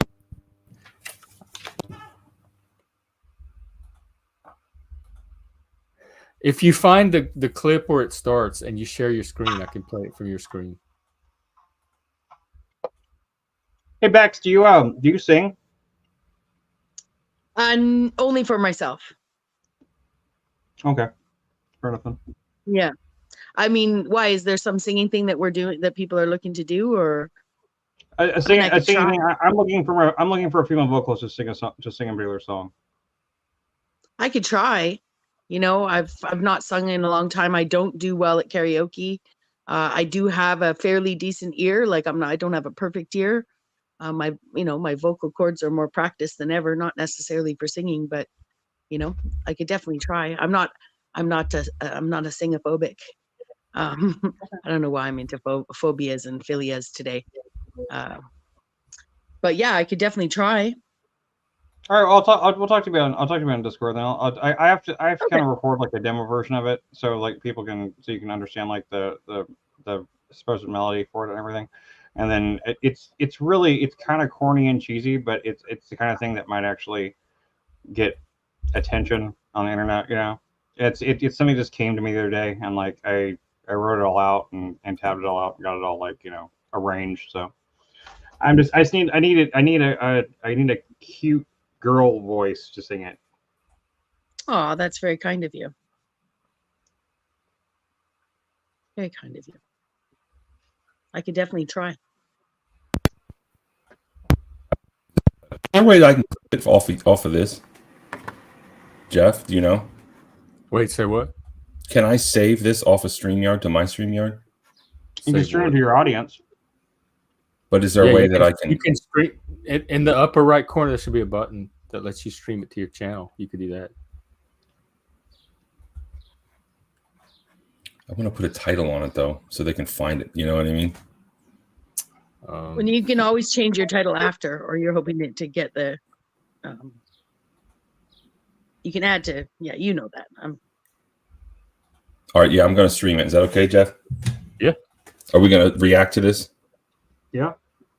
Yeah, sure. You got to pull it up. I thought you were going to pull it up. How can I pull it up? Can I pull it up? If you get it to the beginning of the clip you want me to play, and you can just share your screen. It says present at the bottom. Okay. All right. Look, I want to find a raw I want to be the one reacting, not the freaking news. Hold on. Let me work on that. Here we go. Well, when I play it, it'll have us all on the side looking at it together. No, that's fine. No, like, I don't know. I just have this. And actually, there's different layouts. Freaking 20-minute speech. Jesus freaking Christ. Do we the want to clip do you sent me is only 4 minutes. Okay. Let's listen to the 4 minutes. What do you think? The whole 4 minutes? Well, it's a 20-minute speech. All right, let's see. This is the highlights. Yeah, let's Okay, hold on here. I got a. Do you have ad block? I'm getting so many fucking ad. Okay, here she is. I don't. All right, I'm going to present this. Oh, you're doing it? Oh, I don't know. Tell me. Wait, hang on. I'm either way, you can present if you want. I have it pulled up too. Let's try this. Hold on. Let's here. Let me stream this. Oh, this is the actual speech. Okay. And we'll give it a Let me do like an intro so I can start it. Does that sound cool? Yeah, and make sure you turn your volume on when you play it. Turn my volume off? On. The YouTube volume. It's on mute. Oh. Absolutely. And what's the other lady's name? Miss Bex. How do you say your name, Chris? Say Chris. Just call me Chris. The Satiric Iconoclast is just nobody calls him Satiric Iconoclast. Yeah. We all call him Chris. All right, I'll do like an intro. I'll try to pretend to be Johnny Carson and then we'll start it. Here we go. Should I? Here, I'm going to change out a baby reindeer because I'm going to save it for our thing. Oh, I can put a title on it. Awesome. This is awesome. Okay, hold on. Bear with me here. Yeah, me too. We're doing a wardrobe change. Harrison Butker. Hair and makeup. Oh, let me send this to somebody too. Hold on. You have a minute, right? Do you mind? Yeah, we're good. No, it's this or baby reindeer, so either one. No, we're not ready for. You need to watch all of Baby Reindeer. Let me just send this to this person here. Hold on. Well, here, let me stop share until we get this done. I honestly don't remember doing that change. All right, we're going to watch this clip from this commencement speaker talking about traditional wives. And he apparently caught a lot of flack over it. Let me see. What's this guy's name? Harrison Butker. GLAAD presidents. That's the gay and lesbian anti. We don't even need GLAAD anymore. Anti. What is it? Defamation. Anti. Harrison Butker speech. Reaction. Gay and lesbian alliance against defamation. Yeah, we don't need GLAAD that anymore. Just we don't stop need GLAAD, getting butthurt. But those people need jobs, Jeff. That's what it's all about. They need jobs. And now they're harassing this guy for saying homophobic comments in a statement on Wednesday. Well, if they don't harass somebody, then no one's gonna pay their Okay, check. I want to see what the comments are because I'm as a homo. Let me see how phobic I find. No, stop talking. This is all gold. Wait till I stream. I'm missing out on like fresh not gold. Streaming? You better hit. No, it lets me put a title. I'm putting the title in first. I'm sorry. I know I'm behind. This is the first time I really restreamed. Okay, here we go. And oh shit, I gotta. You still have time? I want to put it on Rumble too. Is that okay? Yeah, but I'll just do YouTube. It's fine. Can you do it to YouTube and then do it to Rumble afterwards? Yeah. Okay. I'll speed this up. At least it'll get started on YouTube because I'm trying to find what his comments even are. He urged graduating women to become housewives and said Pride Month represented deadly sins. Oh, okay. Yeah. Okay, hold on. Let that part out. Although as a Satanist. Am I live? Let me see if I'm live. Let's take a look here. Am I? It's showing live on my end. You're streaming to 2 channels, huh? Twitter, and Twitter. YouTube. Oh, good. Yeah. How many Twitter people do you have? Like 0. Just like bots follow me. Like okay. fake porno bots follow me. Oh yeah. I guess. It's not streaming. It's not live on my YouTube. Why? It is on my end. Let me see. View on YouTube. Let me see. Let me look. Sometimes it won't show up on I'm my seeing you. Chris account. is digging in his bag, pulling out pills. Bex has her little. I'm pink taking my avatar. aspirin medication. It's not like I'm doing anything illegal. Why doesn't he do anything illegal? I'm sure you wouldn't be doing anything illegal on the stream. I'm just describing to him what I see, so I can assure you that it's on his channel. Let me take it away from it. All right, everybody. Thanks for tuning in. Midlife Brologic here with Outliers in Exile. We got Jeff, we got Chris, and we have a very special guest today, Miss Bex. Something is hot, something is on fire, and as is always the usual on the Midlife Brologic News Network and friends, we're going to cover it because this interests us. This interests us indeed. Apparently, there's somebody called Harrison Butker. Of course, I don't watch football since the Redskins changed their name. I don't care. It doesn't interest me. But apparently, some kind of football player, and he made a speech at what looks like a graduation. And newsflash for you out there, I don't like when people interrupt graduations, right? Like just play along. You know what I mean? It's not time to be a rebel. It's not time to interrupt and cause distress and dismay towards what should be a beautiful moment, albeit to me, graduations are boring and long, but other people like them. And it is a time to heap the amounts of praise and to reap what you sow in regards to the educational experience. So that's what's going on. We are going to sit here and react. It's a 20-minute speech. I think we're going to watch the 4-minute speech first and see what we get out of it. And that's what I got to say. Does anyone else want to say anything here? Probably the 4-minute speech. 4-minute speech. No, I'm ready to hear it, especially after I got a taste of what some of the comments are. All right, let's hear it. Let's hear it. So again, right off the rip, from what I've seen so far, I think there's a time and place for everything. And I'm just going to say right off the top, maybe not the right time and place, sir. But just looking at it right off the bat, I already have hair envy, right? Dude's looking good. Hair and beard envy. Yeah, he's. Some guys have all he's just a graduate, or is he something else? He's just a student. He's a football player, huh? I don't know. Should we look him up first? Should we look at his resume first? Let's just play it. So we get the we'll just play it. Okay, here we go. Or because I have a number of impressive accolades. Well, I guess I do have 2 Super Bowl rings. Seems white. I just happen to be blessed by God to be really good at kicking a funny-shaped ball between 2 yellow posts. So as someone who is not paid to speak for a living, I'm about to pop off some hard truths.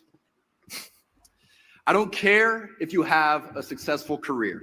I don't care if you have a big bank account or you fly private. Many of you in this crowd will achieve these things. Some of you maybe already have. But in the end, no matter how much money you attain, none of it will matter if you are alone and devoid of purpose. As someone raised in a family of overachievers, success was expected. And as a young man, I found happiness in being celebrated for my worldly achievements. My inner desire to be celebrated manifested academically through long hours of studying and, of course, riding the curve. That desire was pushed further by the many successes I attained playing here on the flats. All of you are here today because you are smart, capable, and hardworking people. But if we're being honest, the world is filled with miserable, smart, capable, and hardworking people. There are too many examples to list of people who have achieved great worldly success and fleeting happiness, but in the end are unfulfilled. Now, don't get me wrong, I want you to be successful, but this isn't so much about your career as it is using your talents, being your best, fulfilling the potential you were created for. It is said, what's done in the darkness will be brought to the light. This is a powerful reminder to us all that our actions matter, whether they're seen or not. Some of the most important people who have ever lived remain unknown, and their stories have yet to be told, but they still used their God-given talents to do great things and change the world. What a profound example, to be motivated by our purpose rather than the current spotlight of the world. For many of you, your academic careers are coming to an end. For some, this is just one of many milestones. Either way, it is important to use today as an opportunity to take stock of your mission. Our culture is suffering. We all see it. It doesn't matter which political persuasion you sit on, or whether you are a person of deep faith or not. Anyone with eyes can see that something is off. Studies have shown one of the many negative effects of the pandemic is that a lot of young adults feel a sense of loneliness, anxiety, and depression, despite technology that has connected us more than ever before. It would seem the more connected people are to one another, the more they feel alone. I'm not sure the root of this, but at least I can offer one controversial antidote that I believe will have a lasting impact for generations to come. Get married and start a family. Wow. I will say this is the most important ring I have right here. Having kicked the game-winning field goal in both the AFC Championship and the Super Bowl, I have received a great deal of praise for these successes. They just announced that this Super Bowl was the most watched football game of all time, and yet all of this happiness is temporary. And the truth is, none of these accomplishments mean anything compared to the happiness I have found in my marriage and in starting a family. My confidence as a husband and father, and yes, even as a football player, is rooted in my marriage with my wife, as we leave our mark on future generations by the children we bring into the world. How much greater of a legacy can anyone leave than that? That's it? Where's the homophobic comments they were talking about? No, that was a beautiful speech. There's not a single thing in it I disagree with. I'm glad it's going viral, but did you know that having a family is racist and fascist and homophobic, Jeff? But this article that I'm reading says that he said that Pride Month represented deadly sins among other things. I didn't hear that part at all. Well, okay, let's do it. Let's do the 20-minute. Let's go for the whole thing. I don't know if I want to sit through. It was a great speech, but I was also holding my eyes open through some of it. Don't you want to hear the toxic masculinity and the trans anti-gay phobia or whatever? Yeah, I do. Can we get to just those? It's 20 minutes, bro. I mean, are you busy for the next 20 minutes? Yeah, if you run it at 1.5 speed or something like that, it won't be that long. Can we do it at 1.5? He also quoted Taylor Swift. And apparently that people have a problem with that. So he quoted Taylor Swift. It sounds like he's the gay one. Maybe he's like a self-hating susbot. I don't know. Let's present it. And also, hello to Fun with Dirt. And cut over the part we already heard too. Bobby Perkins with all the new faces. Oh wow! You did bring us a bunch of viewers. Hi, Midlife's audience. Come like and subscribe over here too. We're gonna team up over Baby Reindeer soon. Yeah, we're going to do a new series. Are you ready for it? It's called Men on Film. And we're going to review Baby Reindeer from Netflix. So if you haven't seen Baby Reindeer. From a male point of view. From a male point of view. Make sure you watch it. And we're going to discuss it. And hopefully you like it. And anyone who's not subscribed to Outliers in Exile, what are you doing with your life, honestly? What are you doing? Please do it. All right, let's... And I am restreaming, of course, so I'm a bit confused. Let's share screen, I suppose. Yeah, just share it to me, and I'll. Here we go. I don't know. Maybe the homophobic stuff. Maybe they're only there if you play it backwards. They're like, they did like the thing where. Like, Pride is the deadly sin, but that's one of the reasons I go. Let's do it backwards and slow down. You can hear him say, "God hates fags," Could be, yeah, like Ozzy Osbourne song played backwards. Exactly. All right, here it goes. Of the class of 2024. I would like to start off by congratulating all of you for successfully making it to this achievement today. I'm sure your high school graduation was not what you had imagined, and most likely neither was your first couple years of college. By making it to this moment through all the adversity thrown your way from COVID, the same speech? I hope you learned the important lessons. Skip through past the part we already watched. I don't know what part we watched. I mean, we just like you guys are so impatient. Are you going somewhere? I think we watched the first 4 minutes of it, like because he seemed like he was Yeah, starting out. We watched an edited, abridged version. I don't know what version we watched. Right. Read what Daniel Price is saying right here. That's not the speech. Okay. Oh no, he's okay. Daniel, the speech he has now is from Benedictine. The one we watched earlier was not. So I think this is the correct speech. Okay, so this is the correct speech. Okay, right, never mind. Then. Never Perfect. mind. I'm going by this life midlife is only by, temporary. what Daniel's saying. So I think Daniel's saying this is the right speech. So yeah, I mean, let's just watch. This is bleeding edge stuff right here. This is what's hot right now, and this is 1.25 speed, so it's going to change his voice a little bit. Let's go. Group, you witnessed firsthand how bad leaders who don't stay in their lane can have a negative impact on society. It is through this lens that I want to take stock of how we got to where we are and where we want to go as citizens and, yes, as Catholics. One last thing before I begin. I want to be sure to thank President Minnis and the board for their invitation to speak. When President Minnis first reached out a couple of months ago, I had originally said no. You see, last year I gave the commencement address at my alma mater, Georgia Tech, and I felt that one graduation speech was more than enough, especially for someone who isn't a professional speaker. But of course, President Minnis used his gift of persuasion and spoke to the many challenges you all faced throughout the COVID fiasco and how you missed out on so many milestones the rest of us older people have taken for granted. While COVID might have played a large role throughout your formative years, it is not unique. Bad policies and poor leadership have negatively impacted major life issues, things like abortion, IVF, surrogacy, euthanasia, as well as a growing support for degenerate cultural values and media, all stem from the pervasiveness of disorder. Our own nation is led by a man who publicly and proudly proclaims his Catholic faith, but at the same time is delusional enough to make the sign of the cross during a pro-abortion rally. He has been so vocal in his support for the murder of innocent babies that I'm sure to many people, it appears that you can be both Catholic and pro-choice. He is not alone.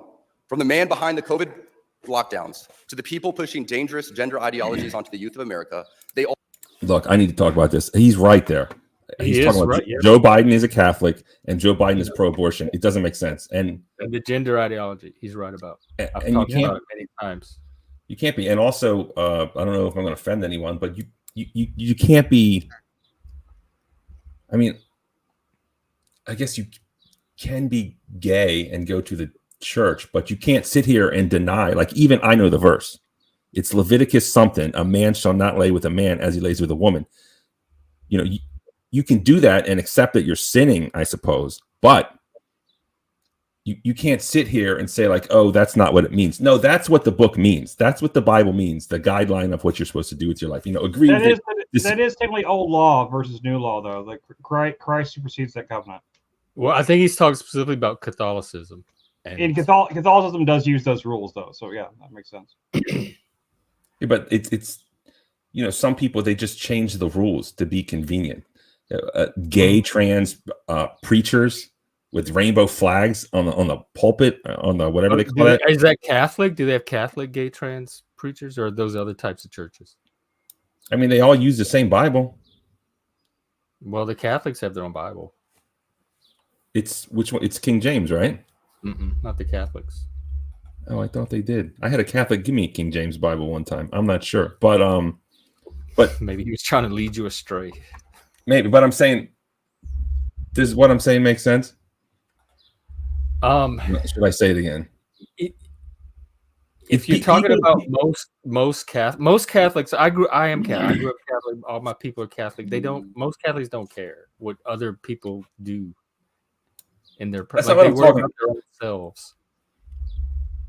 That's not what I'm talking about, though. Like, the Bible is a guideline of what you're allegedly supposed to do, right? And people try to pretend like there's a Bible called the. That's not what the Bible is for most people in the modern secular society, though. But I'm not talking. Listen, allegedly, this book is the Word of God. You know, I mean, I don't believe all that crap, right? I don't. It's allegedly the Word of God. You're supposed to follow it, and that's what's up, right? They have whole Bibles now called the Queen James Bible. Have you heard of this? Mm-hmm.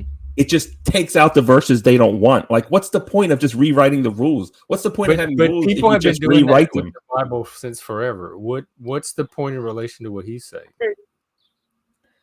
I just wanted to mention it. I just want to mention something that might link some of these. That's If Jeff wants to share the link in his chat, he could, but he hasn't watched it. It's a video I watched called Transhumanism, Eugenics, and Transgenderism, Connecting the Movements to the United Nations Agendas. It's I think it's quite relevant. Okay. I know it's not directly relevant to the Bible talk that we're having, but to the whole what the heck's going on. Okay, you can pop it in. Right on. But yeah, Joe Biden, you can't be a Catholic and be pro-abortion. Like, it's just that's the antimatter. That's the antimatter. Okay, you can be a Catholic and be anything, because Catholics are still individuals and they can all have individual positions of anything. And some Catholics take positions on some things that vary with official church position, and that's fine too. It's not as much of an issue as I think people that are not Catholic think it is. So the fact that Biden's positions on abortion, I can detach myself from. They don't bother me or interest me. The fact that Biden's Catholic does it. If he's going to talk about the gays, that's what I want to hear. I mean, he can't remember his own name half the time. It's no wonder he can't remember what religion he is. But let's face it, he's been aborting American babies for decades, and that's what's up. He is Catholic, though, right? I mean, but didn't the church like renounce him or call him incommunicado or whatever they call it? Didn't someone do that? But isn't the word Catholic kind of like synonymous with the word hypocrite anyway? No. Is this your anti-Catholic bias because they slaughtered your family? I am Mr. Anti-Catholic bias. That's me. Hello. Okay. All right. Well, let's listen to this. He's going to go in on it. Let's have a listen. All have a glaring thing in common. They are Catholic. This is an important reminder that being Catholic alone doesn't cut it. These are the sorts of things we are told in polite society to not bring up. You know, the difficult and unpleasant things. But if we are going to be men and women, we need to stop pretending that the Church of Nice. Are you good? I can hear you loud and clear. What's up? Yeah, you're not freezing up on my end. Try it so far. It's gonna go out just when he makes the comments. Well, we can rewind. Let's go. Yeah, go ahead. It's a winning proposition. We must always speak and act in charity, but never mistake charity for cowardice. It is safe to say that over the past few years, I've gained quite the reputation for speaking my mind.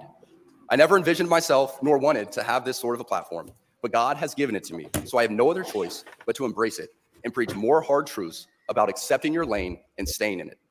As members of the church founded by Jesus Christ, it is our duty and ultimately privilege to be authentically and unapologetically Catholic. Don't be mistaken, even within the church, people in polite Catholic circles will try to persuade you to remain silent. There even was an award-winning film called Silence, made by a fellow Catholic, wherein one of the main characters, a Jesuit priest, abandoned the church and as an apostate, when he died is seen grasping a crucifix, quiet and unknown to anyone but God. As a friend of Benedictine College, His Excellency Bishop Robert Barron said in his review of the film, it was exactly what the cultural elite want to see in Christianity: private, hidden away, and harmless. Our Catholic faith has always been countercultural. Our Lord, along with countless followers, were all put to death for their adherence to her teachings.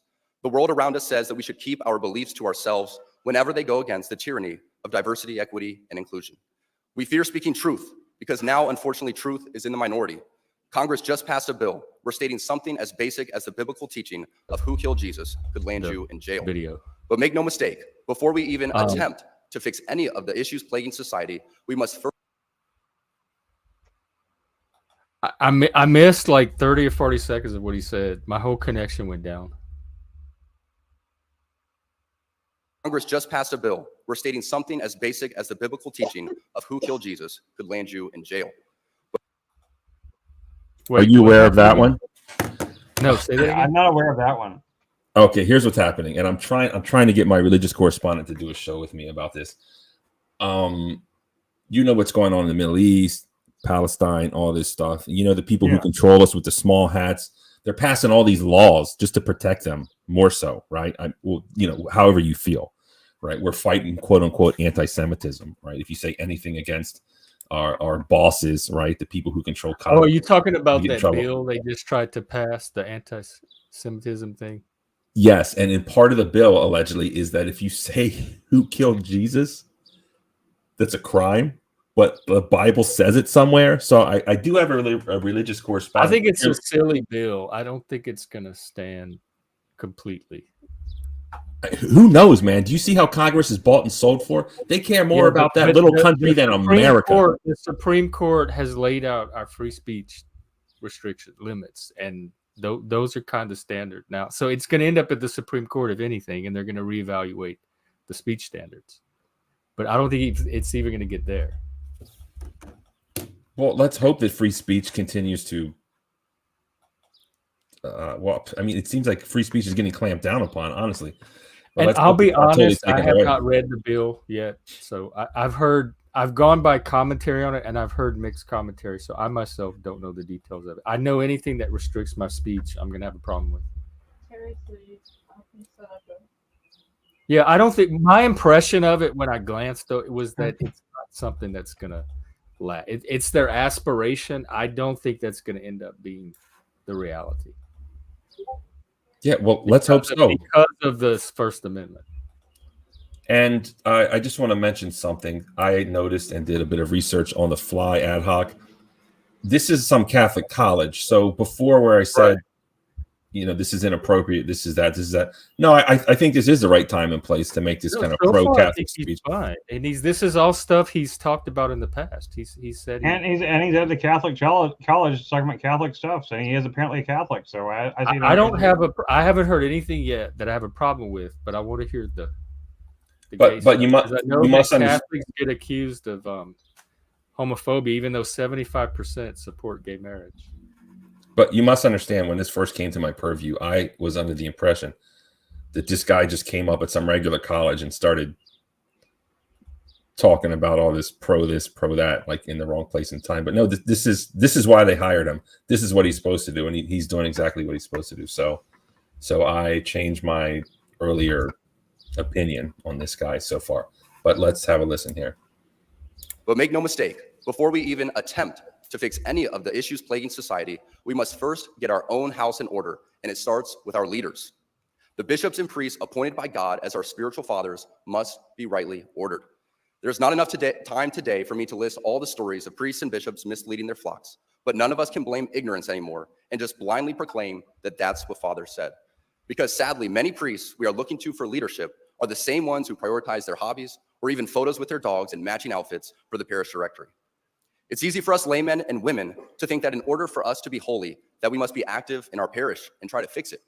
Yes, we absolutely should be involved in supporting our parishes, but we cannot be the source for our parish priests to lean on to help with their problems.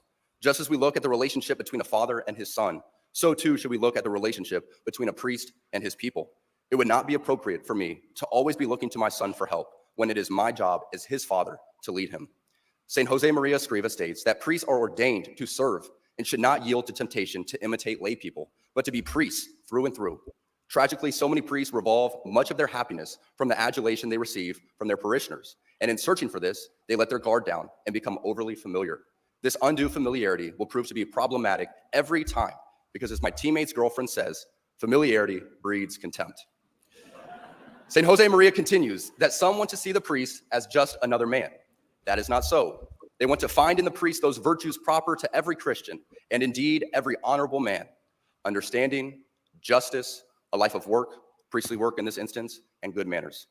It is not prudent as a laity for us to consume ourselves in becoming amateur theologians so that we can decipher this or that theological teaching, unless of course you are a theology major. We must be intentional with our focus on our state in life. What did you say? I said I agree with that. The less amateur theologians we have, the better. Screw you. I mean, I'm an amateur theologian. I like to read the book. With Google, it's great. You just type in whatever you want, and all these verses and psalms come out. I think you should be doing that. I'm less talking about you. And remember, the term amateur doesn't mean what people think it means. It means someone who is I'm talking about the people that show up on these panels and think they have God and the universe figured out. Oh yeah, that's true. Well, all right, let's listen more. Here we go. And our own vocation.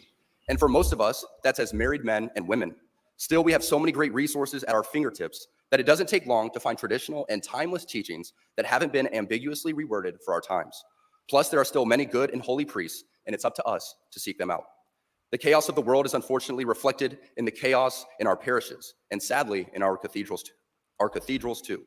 As we saw during the pandemic, too many bishops were not leaders at all. They were motivated by fear of being sued, fear of being removed, fear of being disliked.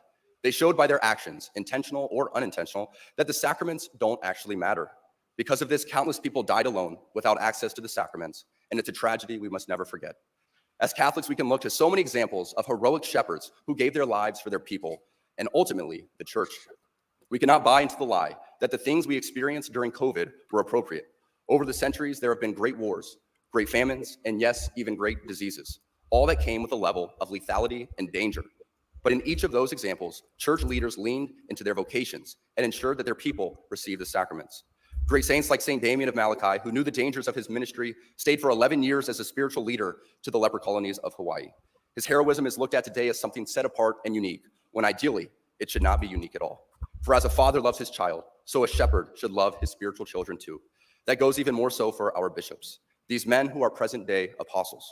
Our bishops once had adoring crowds of people kissing their rings and taking in their every word, but now relegate themselves to a position of inconsequential existence.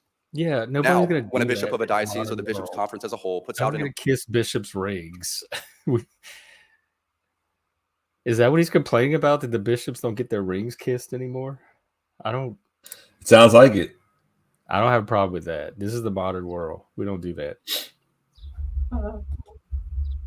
But with the modern world brings in all this quote unquote degeneracy. Yeah. Like I feel like I'm back in catechism class or Catholic altar boy. This is nothing. This sounds like normal Catholics. It's almost putting me to sleep. It sounds like a sermon I could hear at any Catholic church. This is normal Catholic belief and positions on things. I don't hear anything controversial. Well, you run panels and shows for hours upon hours. I've never seen you so impatient with the 20-minute speech. It's like troubling you so much. I don't know. It's just the content. It's Catholic. It's esoteric content to anyone that's not Catholic. But I would like to hear the gays part. In fact, what I'm going to do is go put on another pot and come back. And if they haven't gotten to the gays by then we'll have saved myself a little bit of the time. But if he gets to the gays, pause it till I come back. But all right, I'll yes, sir. I'll curate your videos for you, altar boy. No problem. You just took on my show, so you could at least do that. Yes, sir. Yes, sir, altar boy. Here we go. Important document on this matter or that. Nobody even takes a moment to read it, let alone follow it. No. Today, our shepherds are far more concerned with keeping the doors open to the chancery than they are with saying the difficult stuff out loud. It seems that the only time you hear from your bishops is when it's time for the annual appeal, whereas we need our bishops to be vocal about the teachings of the church, setting aside their own personal comfort and embracing their cross.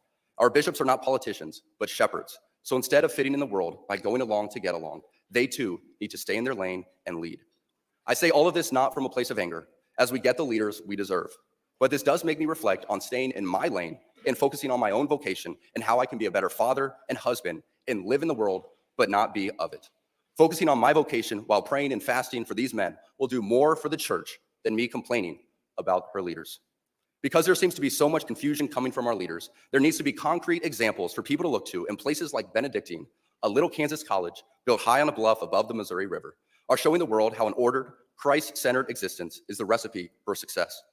You need to look no further than the examples all around this campus, where over the past 20 years, enrollment has doubled, construction and revitalization are a constant part of life, and people, the students, the faculty and staff, are thriving. This didn't happen by chance.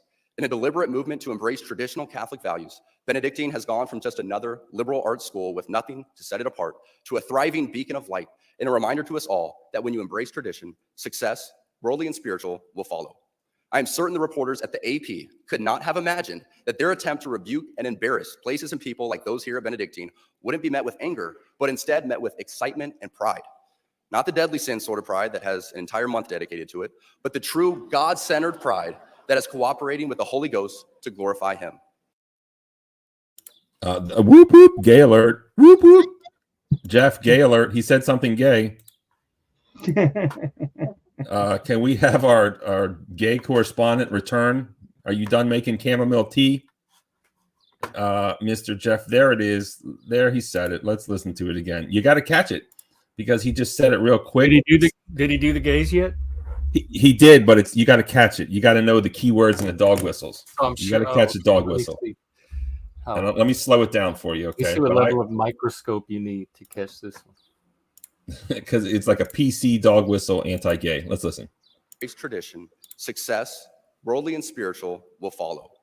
I am certain the reporters at the AP could not have imagined that their attempt to rebuke and embarrass places and people like those here at Benedictine wouldn't be met with anger, but instead met with excitement and pride.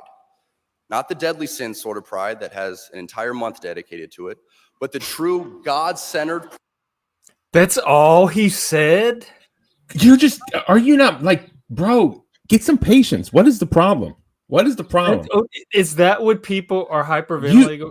There's more. I mean, that's pretty good. Well, let's hear the more, because it's pretty good to hear that. That's what the article reference. It's not usual that you'll hear like a football guy or someone who's not like an old church guy. It's a new day. It's a new dawn.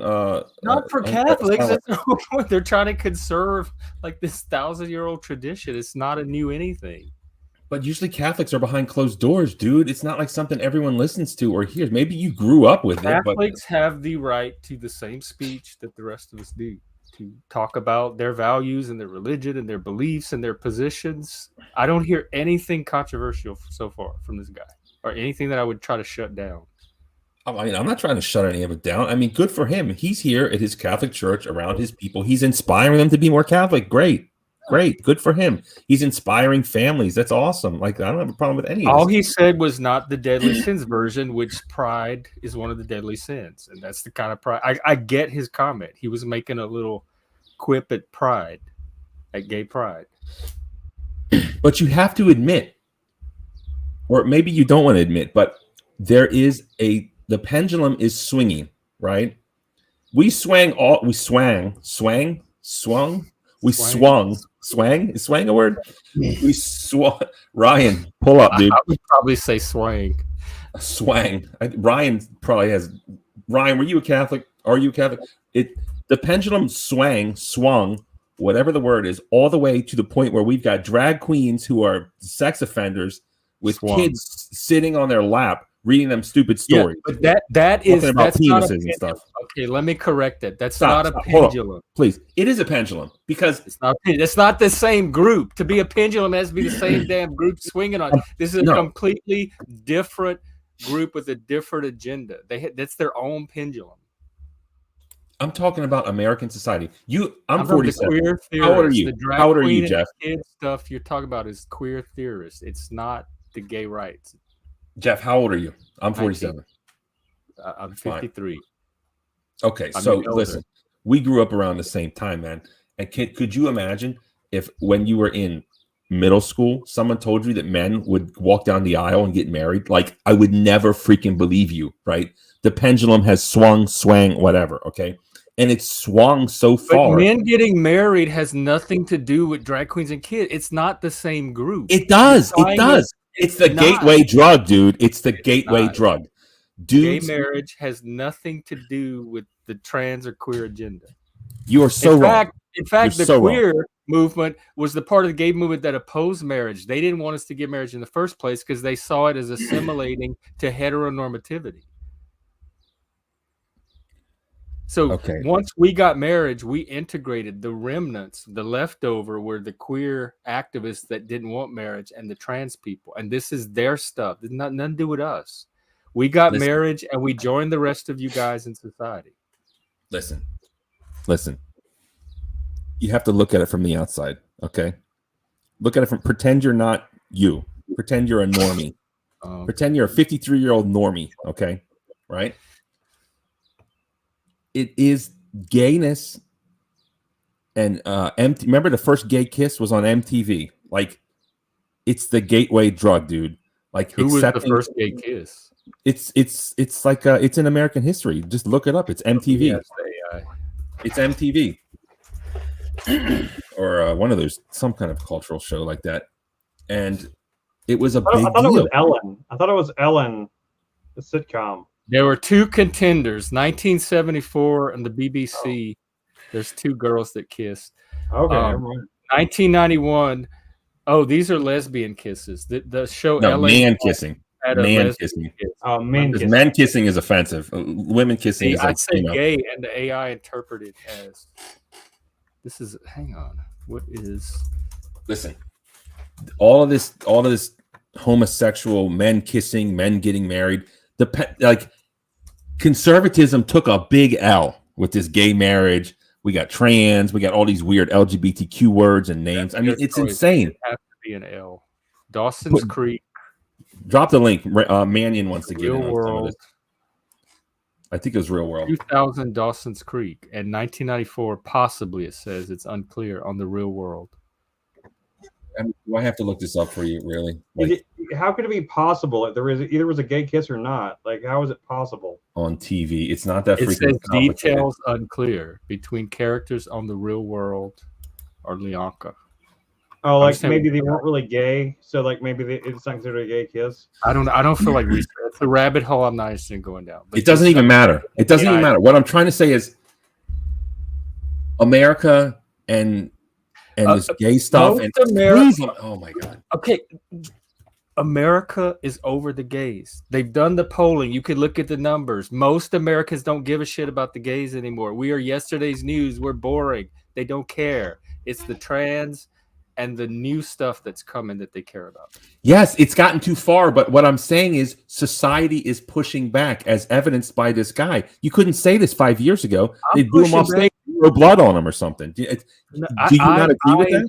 I question that. I don't think he's saying anything that Catholics across the globe haven't said for decades. But it's rare to have this like dashing, handsome football star come up here and just speak the truth. The truth. We were pushed in corners, man. He's like, oh, if you're homophobic, then it's like, then you're a pariah, and then the whole world hates you and they stone you. Oh, you're transphobic, you're homophobic, all this nonsense. Right to be homophobic. They have the right to not approve of homosexuality. They have the right to be disgusted by it or discomfited by it or whatever. That's fine. They just have to let me do my thing and not interfere. And almost everybody that I've encountered in this country has done that. Nobody has tried to stop me from doing anything. That's because the gays have been winning. Can you drop the link for Ryan, please? The gays have been winning, and now they're going to start. There's pushback. There's pushback. Here, that's I'll put it in the private chat, and you can put it on your channel. Oh, because I can't post in your chat. I mean, I guess I could go to your channel and post. Hang on. Do you have a wrench or not? Copy link address. No, I think I do, but I can just post as a. Oh right, I have to post a link. I think you did give me a wrench. There we go. All right, it worked. It's good. All right. So okay, let's listen to this guy. It's pushing back, and he's going to push more on this. Listen, there is a shift back. There's a whole thing called trad wife. Have you heard of this? Yeah, they were normal. They were something that was completely normal till 5 seconds ago, and they got rebranded as a thing called trad wife.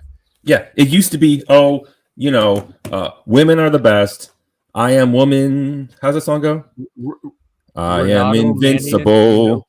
I am woman. Do you know him? Who? I am woman.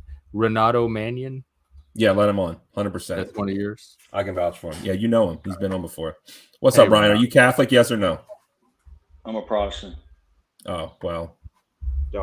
It's okay. You can still come on. Welcome, Protestant. You want me to figure out? No, I think it's a dog one. Are you aware of this thing that's going on, Ryan? This is what's sweeping the nation. This is what's hot right now. Harrison Butker. What do you know about him, sir? You know, I haven't caught the story, but I did hear you guys speaking about conservatism and LGBTQIA plus people. I think it's plus AI, but anyway. They try to that is designed to brand it as one thing. So if you're falling for that, we're all one big alphabet group. That there are many different groups. There always has been. The gays just happen to get the dominance in the 90s to get the marriage passed. But they are not all the same group. They are many different groups with competing interests and agendas. So it's not one happy rainbow family all holding hands. Yeah, I will say, Barney, like based on what he was saying and you, I've noticed there's some, I think just like I think like lesbian and gay traditional. I think that they're not real happy about the current T situation, right? Because And the Q. yeah, like non-binary. So I do see some conservatism, if you will, within that community. I mean, I grew up next to a lesbian couple that were pleasant people, great. They were actually Republicans, weirdly. Well, no, they're conservative people, but I know that they are not looking for people to do surgeries, and they just think it's over the top. So, they're a diverse group too, probably. I'm not speaking of them, and I had this old gay roommate, so I was like knew a bit about the gay culture there. He's like a New York gay guy, and then I of course worked in restaurants, which is just full of gay waiters / actors. A lot of gays. Cool people, great parties, that kind of thing. But the gays, they never liked the trans, man, because the trans, they just want to bang like straight acting dudes. And the gays back then, at least, didn't want anything to do with them. And they looked down upon them. And the trans, I think the Democrat agenda, like a gay man and a trans woman, it's like there's no polarity. That shit doesn't work. They don't even want each other. Like, we didn't look down on I've heard. Socially. They were part of the gay scene. They were at the bar, but there weren't very many of them. You might have like 1 or 2 or 3 at a large bar. There weren't that many of them, so we didn't like really pay much attention to them. But we didn't. You didn't have sex with them. Like they didn't want to have sex. They didn't want to date trans men. Yeah. Like, they wanted so socially they were fine, but dating wise, it was a different crowd. That was not their crowd. Well, I just think that the conservatives, as a true conservative, Barney, right? Like I feel I'm a true, like I don't care what people do.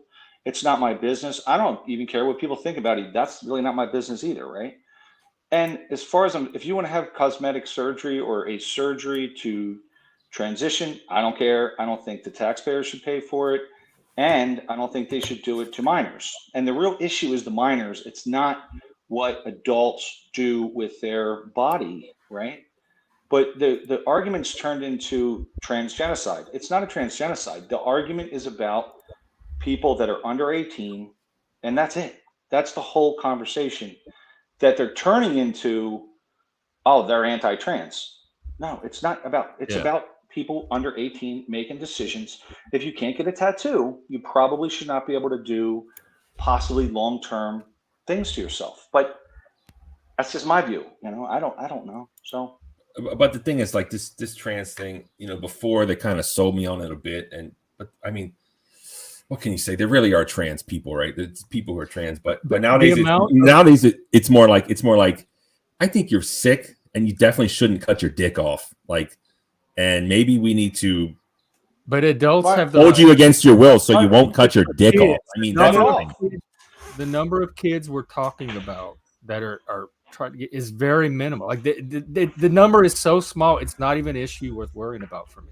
Well, I will say, Gen X, that there is an alarming figure I recently heard where they did a poll of under 18 kids, and a huge number, disproportionate historically, right? It was like 15% of kids, under 18, feel that they're trans or some other thing, right? So, like those just. Yeah, those statistics are that's very high, right? So I think it's kind of the thing to do. I think a lot of that is what used to be called gay is now being shifted into the trans label. It's like really effeminate gay men that transition, or really masculine women now that would normally be just a lesbian at a gay bar are now trans. So I think the umbrella is expanding because of social identification more than actually the medical types that want the surgery. Yeah, I would agree with that. But I don't think, like, as a percentage of the population, what's the gay population, Jeff? Like, you're better with statistics. I mean, so 5% would you say are gay? Yeah, probably. How can you measure it? How can you measure it? We were told 10% growing up, but it turned out it was really low. There's no way it's 10%. There's no way it's 10%. Well, if it's No, I don't think it is. 20%, that's 1 in 5. which Five means- No, it's sounds- less than 10. You think 1 in 10 dudes are like sucking each other off? Like, no way. Okay, but No way. what I'm saying is, even if it was, the numbers are coming out at almost 20%. 2 to 2.5. Yeah, it's Allegedly. like- I guess we'll never really know. Men. But when you poll identify it. teens and it's 18%, like that's. But there's straight people now that are also adopting these alternative identities and calling themselves queer because they don't want to be seen as heteronormative, because that's stigmatized. Yeah. If you're just an It's not ordinary cool. straight person, It's not cool. then yeah, you're not, and you get social status from thinking of a quirky way to repackage that sexuality. So I now mean, you dude, have straight queers. I looked up the flags of the pride thing, right? Just messing around. I'm like, they've got like 30 flags. One of them is a cis flag. And I'm like, do I fly a cis flag? We Like, went, I have a video. I was at Pride last year, and they had a booth selling flags. They must have had over 100 different types of flags. They had an entire and bins, and you would just work through and pull out these flags. Every subcategory you could think of had its own flag, and I have a video of it somewhere. Bro, Yeah, Ryan is teaching me. flag. Dude, Ryan is teaching us about the whatever called. I'm Bro, I learning didn't more know there's a from cis him. flag, Yeah. and I'm gonna buy one. Cis Thank you, flag, Ryan. dude. I It's like, really like cool. Cis Flag Day. Let's do it. well, what it You know, was the cis flag is just beige. You know, it's No, it's plain not. beige. I'm looking at it. nah, man, it's there's, like there's a I, new one. I like- think if people want to take pride in and celebrate their heterosexuality, more power to them. There's 4 cisgender flags on Gender Wiki right now. Okay, the one I saw that they were using at a gay pride parade was a beige flag, and I thought it was clearly like a. It's clearly, What it's is? clearly They do a have a straight pride flag. I'm trying to remember what it is. It's Oh yeah, it's that. Come on, boy. black. It's black and white with the male female. It's really, Share my screen. Share my screen. barren. Look, here's how this came up. Me and my wife were talking, and she went on Wikipedia, and she's like, I said, no, honey, there's 64 sexes per Wikipedia. And look, dude, like, she's like, what are you talking about? There was like 60 some sexes. And I'm like, okay, like, why don't we just say there's 1 million sexes or 3? Let's just say there's 8 billion sexes. We cover everyone that way. We're good, you know? So it's just become so ridiculous with these college kids. Australia was wonderful. I was there. They're very progressive. They've had gay, you could get married in like the 80s. They have trans. Nobody says nothing about it, right? That's a lie. That's a lie. Dude, there was probably trans people next to me. I wouldn't have known it, right? No, that's They because, weren't- dude, they had claim no now free flags. speech. You can't say anything. You'll get in trouble. New Zealand, Australia is out of control, man. You can't speak the truth in those countries. I'm telling you. They were. It's suppressed. You can't sit When here I- and tell me that trans is not I so didn't- normalized okay. that if I'm standing next to one, I'm just like, Bro. oh, it's just another person. I'll be like, oh my God, is that person have a Bro, dick? I walked It's into like, my it's wife's still weird. company. It's still weird. My wife's company, I walk in. By the way, they've become progressive. They're a finance company in Baltimore, and they had a massive banner that was like National Trans Day, right in the lobby. It's huge, right? And I'm like, okay, thank you for letting me know. The one thing, because they're trying to cape to the progressive woke agenda, and they do a lot of business with the state, so they have to do it. What I noticed is they did not have any disability ramps to get in and out of like if you have an actual like a physical disability, you got to walk about 3/4 of a mile to get in the building. Dude, But we've they been over got this a before. trans We've flag. been over this before. It's an old building. A trans flag cost $50. A cement ramp cost Virtue $25,000. signaling. Virtue It's signaling. $25,000 to install. Stop it. Stop it. Stop it. I'm Yeah, just it is saying, virtue man. signaling, but don't sit here and be all of a Well, sudden. that's what these stand up kids are for doing. They're disabled virtue people. signaling. Stop it. The virtue signaling. But What are they? no one doing? cares about what gay people do or trans people do. It's just the I don't kids think that's the they debate. do either. I do. I don't I do. give a I shit. do. I don't want Well, to. then Why you're do you just care? tormenting Why- yourself because If I'm going to Because cut my I'm arm not off gonna or my stop. dick off, what's it matter? Like what? It's Because you're mentally ill, and mentally ill people need help. Because we don't let people commit delete themselves because they're mentally ill. We try to help and mentally that's ill changing people. in some places. That's changing. Well, And you know, homosexuality used to be classified as mental illness. Until 1974, I think it was, FYI. But in the DSM-4. Anyways, all right, let's get back to the Catholic, right? Should we? Sure. Let's Yeah, hear rock the and roll, inflammatory remarks. Let's hear it. Let's hear it. Let's see. Oh, it's on me, isn't it? Da-da-da. That's not it. That's not it. That's not it. I'm just stupid, right? Is that the problem? Share this tab instead. Does that look right? It does. All right, let's listen. Pride that is cooperating with the Holy Ghost to glorify him. Reading that article now shared all over the world, complete surrender of self and a turning towards Christ, you will find happiness. Right here in a little town in Kansas, we find many inspiring lay people using their talents. Dr. Swafford and Dr. Zimmerer are a few great examples right here on this very campus that will keep the light of Christ burning bright for generations to come. Being locked in with your vocation and staying in your lane is going to be the surest way for you to find true happiness and peace in this life. It is essential that we focus on our own state in life, whether that be as a layperson, a priest, or religious. Ladies and gentlemen of the class of 2024, you are sitting at the edge of the rest of your lives. Each of you has the potential to leave a legacy that transcends yourselves and this era of human existence. In the small ways, by living out your vocation, you will ensure that God's church continues and the world is enlightened by your example. For the ladies present today, congratulations on an amazing accomplishment. You should be proud of all that you have achieved to this point in your young lives. I want to speak directly to you briefly because I think it is you, the women, who have had the most diabolical lies told to you. How many of you are sitting here now about to cross this stage and are thinking about all the promotions and titles you are going to get in your career? Some of you may go on to lead successful careers in the world, but I would venture to guess that the majority of you are most excited about your marriage and the children you will bring into this world. I can tell you that my beautiful wife, Isabel, would be the first to say that her life truly started when she began living her vocation.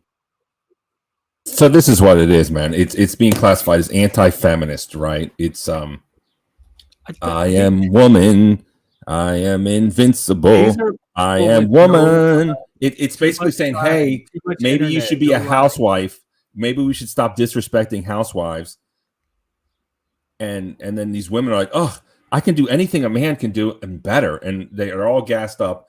But there is a pushback to the quote unquote tradcon wife. And it's funny. Yeah, they have a new term for an old thing, but that's the facts. That's the facts. And honestly, who wants a bunch of women in the workplace anyways? I don't, right? It just messes everything up. Let's go back to the old way. Out of the workplace. I can't even be in the workplace anymore.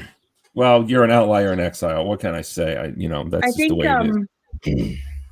I think one of the hardest things to sort of show in the world is that traditional housewife's voice. You know, they're not out in marches, they're not standing against marches, and they're too busy doing their traditional roles, especially in the modern world where, you know, you need 2 incomes or 3 incomes to pay for the mortgage. Like most people are divorced or have a suite in their house. So I think it's unfortunate that it seems to us that they don't exist when in fact, I just don't think that they're engaging in public forums in any way, shape, or form. So it's like they've disappeared when actually they're there. They're just busy. Silent minority. Yeah, or they just silent by not even by choice so much as just if you're a traditional housewife doing what you're doing to actually add to the docket, sort of countering this movement at any point may very well have just been something that as the bankers world moved forward and as prices of things doubled and as your husband worked more and more to provide for a family, you know, up against these other incomes, building suites for the house and stuff, that I think they're out there. They're just not political, and it's unfortunate. Sean says it's because their husbands won't let them. Could be. It could very well be, you know, knowing that stress and being up against that is, it would just bring strife to the family, you know, strife to their life, like, you know, making friends with the wrong people.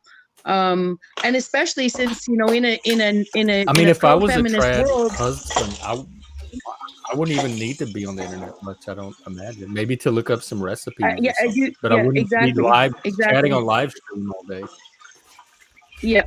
So I think that part of what we have in the world is what we see purported politically is still a subset of the population that actually, just because we see it politically, it's a huge aspect of what we talk about politically. When, like I said, in a lot of these divisive lines, the voices you don't hear, it's not because they don't exist, it's because they're not being political. Daniel, how do you know? I didn't hear him say anything about 50s and 60s housewife, not to mention I've seen those examples of the nuclear family and they were fine. Like the kids were well adjusted, that the mother and father stayed together well into their end years and everything. Like I didn't see anything negative about the nuclear families that I have seen. I mean, the ones that were dysfunctional, just like any other family, but just the fact that they were nuclear in and of itself was not, I didn't see anything that would lead me to believe that's a negative model and we should discourage it. Well, the thing is, the women, they get bored at home, and then we don't exalt them enough for being housewives, and then they get bored, and then they see these other women out there doing things, and then they convince them, oh, you have to get out there and work too, and it just I just assumed that the women that were working was because they wanted to work. Like they just were internally discontent with housewife, and they wanted to go work. Not that they really secretly wanted to be a housewife, but wanted to prove a point that they could work just like anybody else, etc. I assume women are doing what they want. Maybe I'm off there. Well, there's a pushback. There's a push on these Instagram streets, these TikTok streets. People, the women, they want to be a housewife. I've seen it. How honest they're being, I'm not sure. But one thing I find interesting when I'm scrolling endlessly through useless material is that I've heard it say many times that women will never, they don't want to submit to their husband. They don't want to do what he says, but they will gladly go to work and do whatever the boss says. Do you know what I mean? It's just like one boss for another, but not the boss who put a ring on your finger and wants this is what internet people are forever. saying to these this women. Is what, yes, internet people are saying. Just ignore internet people are going to say all kind of crazy shit. I mean, I'm an internet person. Don't ignore me. What? I ignore you when you say stuff worth ignoring. Okay, well, I promise I won't ignore you anymore. I'll hang on every word you say. Yeah, perfect. I like that. That's a better relationship here. But you don't comment on what I just said there. They're trading one quote unquote boss for another. They don't want to do what their husband says. They want to go with some other freaking corporate guy and do what he says, like hand over foot. I don't have a comment for that. I think it's ignorant. I think that's these internet people from the outside looking in, judging and making comments about other people's lives and trying to analyze it. I don't have comments for that. I think that's noise. That's like National Enquirer level positions. I don't have comments on that kind of stuff. Jeff, newsflash. I'm gonna make a bad host. Hate to break it to you, Jeff, but if you think you're better than the National Enquirer right now, you're not. Okay, we're right in the same gutter with them. Okay, you're no better than them. So come down to earth. Let the air out of your balloon. Let me know when you're ready to speak reality. You need God in your life. Let's listen to this football kicker. Come on. It is true that I don't have a comment on that for the reason I just said, though. Does anyone here have experience with children, wives, or women working in their households? I have a failed marriage under my belt. All right, so here's the deal. I have a wife that currently is a VP level manager at a financial company. She makes more than me, which pisses me off. But it is what it is. And so at the end of the day, like she wanted to work, and what's playing out is my stepson, her son, recently became a state police officer at the age of 22, and his soon-to-be fiance got aggravated with my wife and said, "Why did your generation want to work so bad when I just want to go home and take care of the house for camp, the boy, and just take care of the house, let him be a cop, and I can just be a housewife." Like, she wanted to be a housewife, and she was mad at me for wanting to get out there and be a woman that is in the business world, right? So I am so embarrassed and confused. I thought I was still listening to this speaker the whole time. I didn't realize that it was. It's me. Yeah, I'm the speaker. But so this is playing out in my home, and I don't understand it either.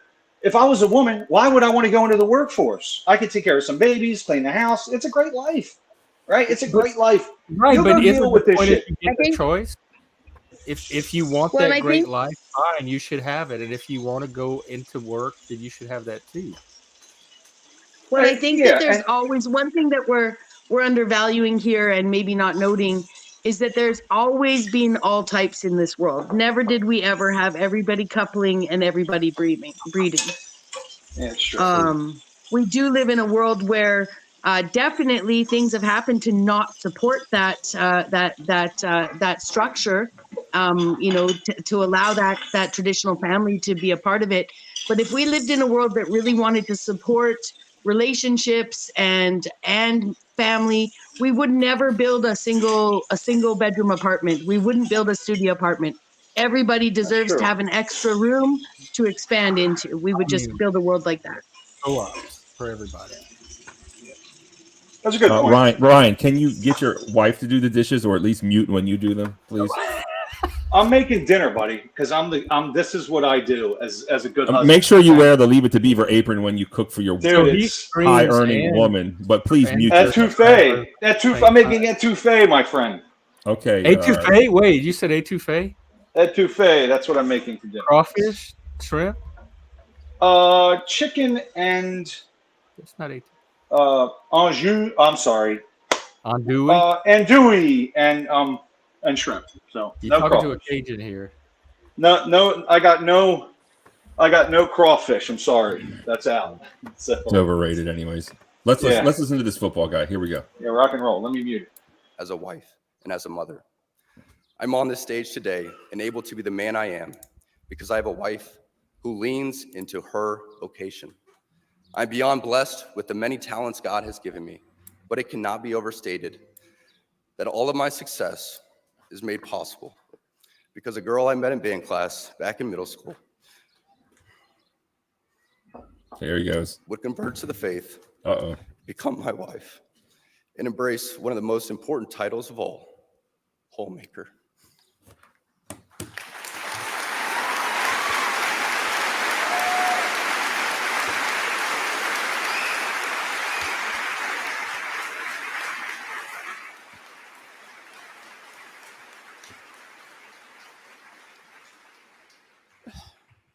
She's a primary educator to our children. She's the one who ensures I never let football or my business become a distraction from that of a husband and father. She is the person that knows me best at my core, and it is through our marriage that, Lord willing, we will both attain salvation. I say all of this to you because I have seen it firsthand, how much happier someone can be when they disregard the outside noise and move closer and closer to God's will in their life. Isabel's dream of having a career might not have come true, but if you asked her today if she has any regrets on her decision, she would laugh out loud without hesitation and say, heck no. As a man who gets a lot of praise and has been given a platform to speak to audiences like this one today, I pray that I always use my voice for God and not for myself. Everything I am saying to you is not from a place of wisdom, but rather a place of experience. I am hopeful that these words will be seen as those from a man, not much older than you, who feels it is imperative that this class, this generation, and this time in our society must stop pretending that the things we see around us are normal. Heterodox ideas abound even within Catholic circles, for let's be honest, there is nothing good about playing God with having children, whether that be your ideal number or the perfect time to conceive. No matter how you spin it, there is nothing natural about Catholic birth control. It is only in the past few years that I have grown encouraged to speak more boldly and directly, because as I mentioned earlier, I have leaned into my vocation as a husband and father, and as a man. To the gentlemen here today, part of what plagues our society is this lie that has been told to you that men are not necessary in the home or in our communities. As men, we set the tone of the culture, and when that is absent, disorder, dysfunction, and chaos set in. This absence of men in the home is what plays a large role in the violence we see all around the nation. Other countries do not have nearly the same absentee father rates as we find here in the US, and a correlation could be made in their drastically lower violence rates as well. Be unapologetic in your masculinity, fighting against the cultural emasculation of men. Do hard things. Never settle for what is easy. You might have a talent that you don't necessarily enjoy, but if it glorifies God, maybe you should lean into that over something that you might think suits you better. I speak from experience as an introvert who now... That's what it is, man. That's what it is. That this society is trying to emasculate men. They're trying to convince men that they're women to get them to cut off their penis. I mean, that's what we're going through in this world, right? This man is standing up for men, standing up for masculinity, and here comes the left. Here comes all these people. Here come all these liberals. Here come all these Bidenites. Here come all these people just trying to destroy men. How many organizations do we need to exalt women and put them ahead of us in the workplace? Like, there's like all of this, like, we got to get women in school. We got to help women with small businesses. Women are winning. Women are in college at greater rates than men. They're earning more than men. Look at Ryan. They're winning. It's like, it's time for men to grab their nuts and stand up to listen to this. Ryan, he's already he's controlled by his woman. She earns more. She wears the pants. He's sitting here making etouffee. The dude is lost, totally lost. Okay. No, he's making etouffee. That's not lost at all. This is like Mrs. Beaver Cleaver. I'm living the exact life I want to live, bro. Okay. Life is great. She's jealous of me and my job because I make my own schedule. She makes more money, but she's killing herself every day. So ultimately, my case is a poor example. But I will say that women, they don't die in the workplace like men. They don't commit suicide. They are graduating at higher rates during grad school. I think they make less money on average because they're not aggressive about their compensation plan. I've learned that. So men are far more confident with that. And I think that's some of the disparities in income, but they need to be propped up all the time. I don't think men do.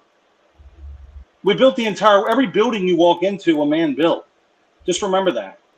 Every railroad, every piece of freight, this guy is standing up for men, and this is why it's on my purview. This is why it's interesting. Oh my God, he said something good about men. He said, "Be a man, be masculine." Oh, and now they're trying to tear him down. That's what's up.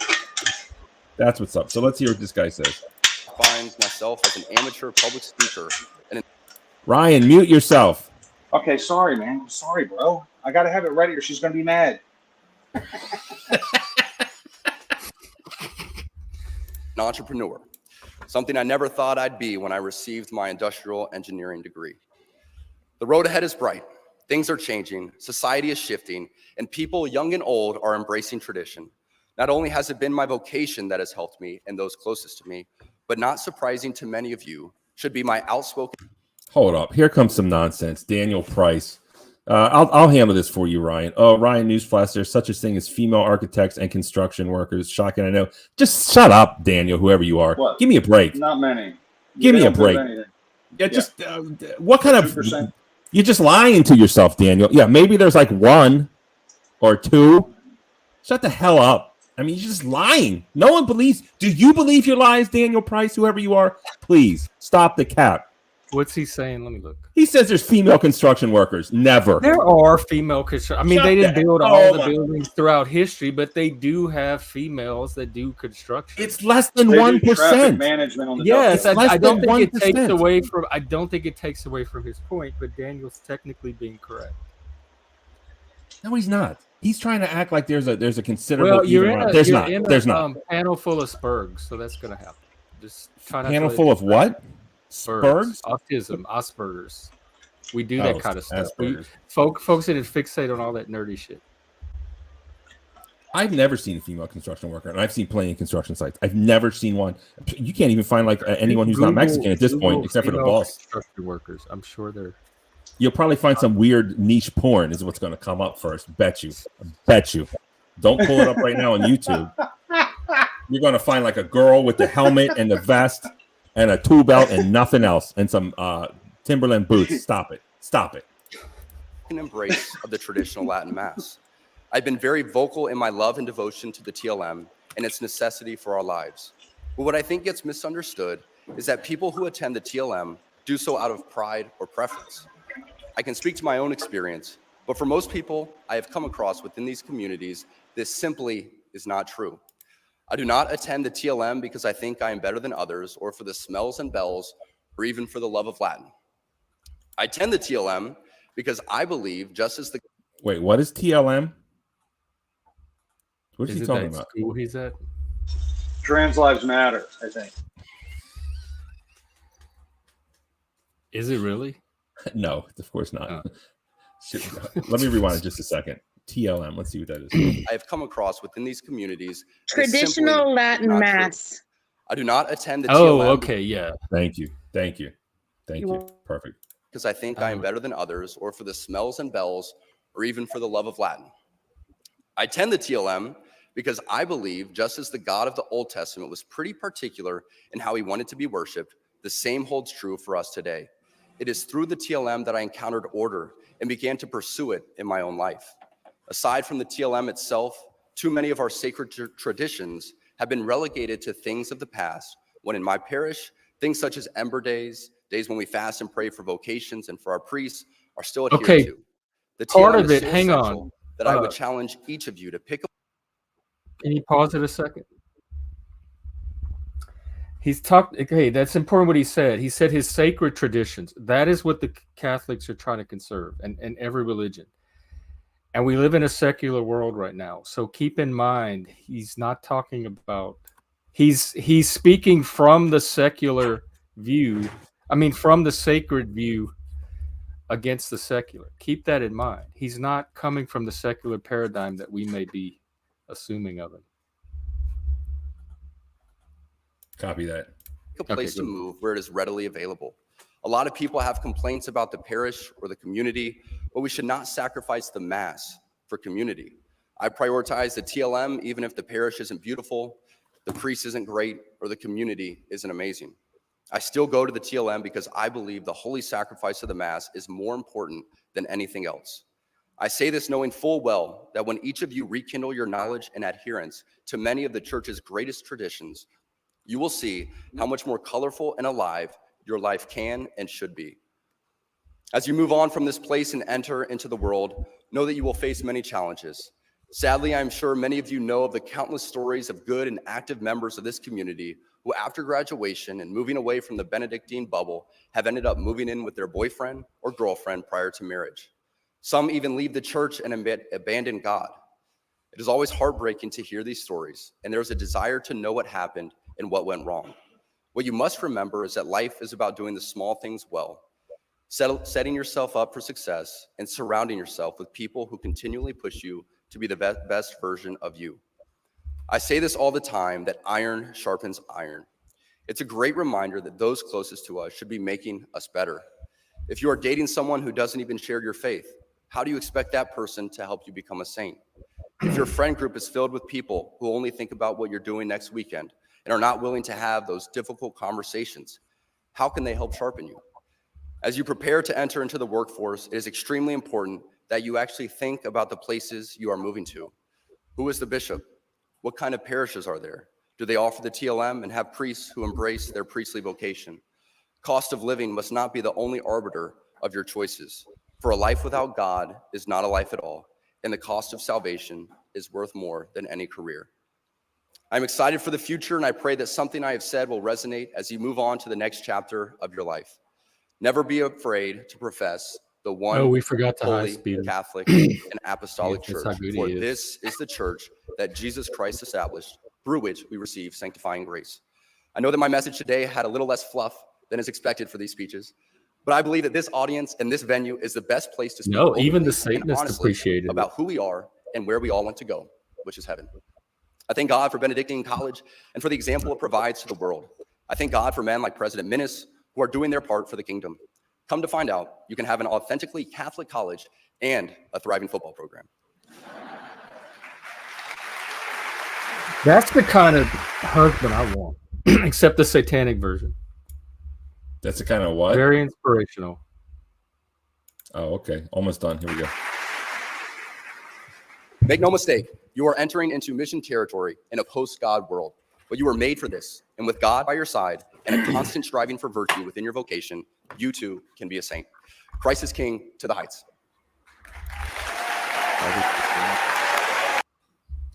Well, there it is. He's just speaking the usual rhetoric, but he is a different messenger. He's a good-looking guy. He's in the NFL, and people are offended that he is openly saying that he's anti-gay, I guess. Good. I take joy in that. I'm glad. I want him to offend people more. He's my new. Yeah, it seems pretty basic to me. I don't see a problem with him. Yeah. I think it was dope. And he'll come on the show. Let's have him on the show. Yeah, let's do it. I have some good news for you though, Jeff. I just turned on my Gaydar and I looked at his Instagram. Ooh. And there's like some activity going off. Maybe if you want to share your screen. Yeah, I think he's pray the gay away Catholic. I mean, let's let me turn on your Gaydar. Let's look. Vibes, but let me He's too handsome and he's too well dressed, dude. He's gay. Yeah, but this is not a gay kind of well dressed. This is like a man who has a team of people around him to dress. Yeah, this is a guy being dressed by a manager. Dude, this is more gay than having a dick in your mouth. I mean, this is about as gay as it gets. I don't know if he's the one gaying himself up. But he looks a lot better there than he would with a dick in his mouth. So I don't like that color. I wouldn't even wear that. What about this? I mean, bro.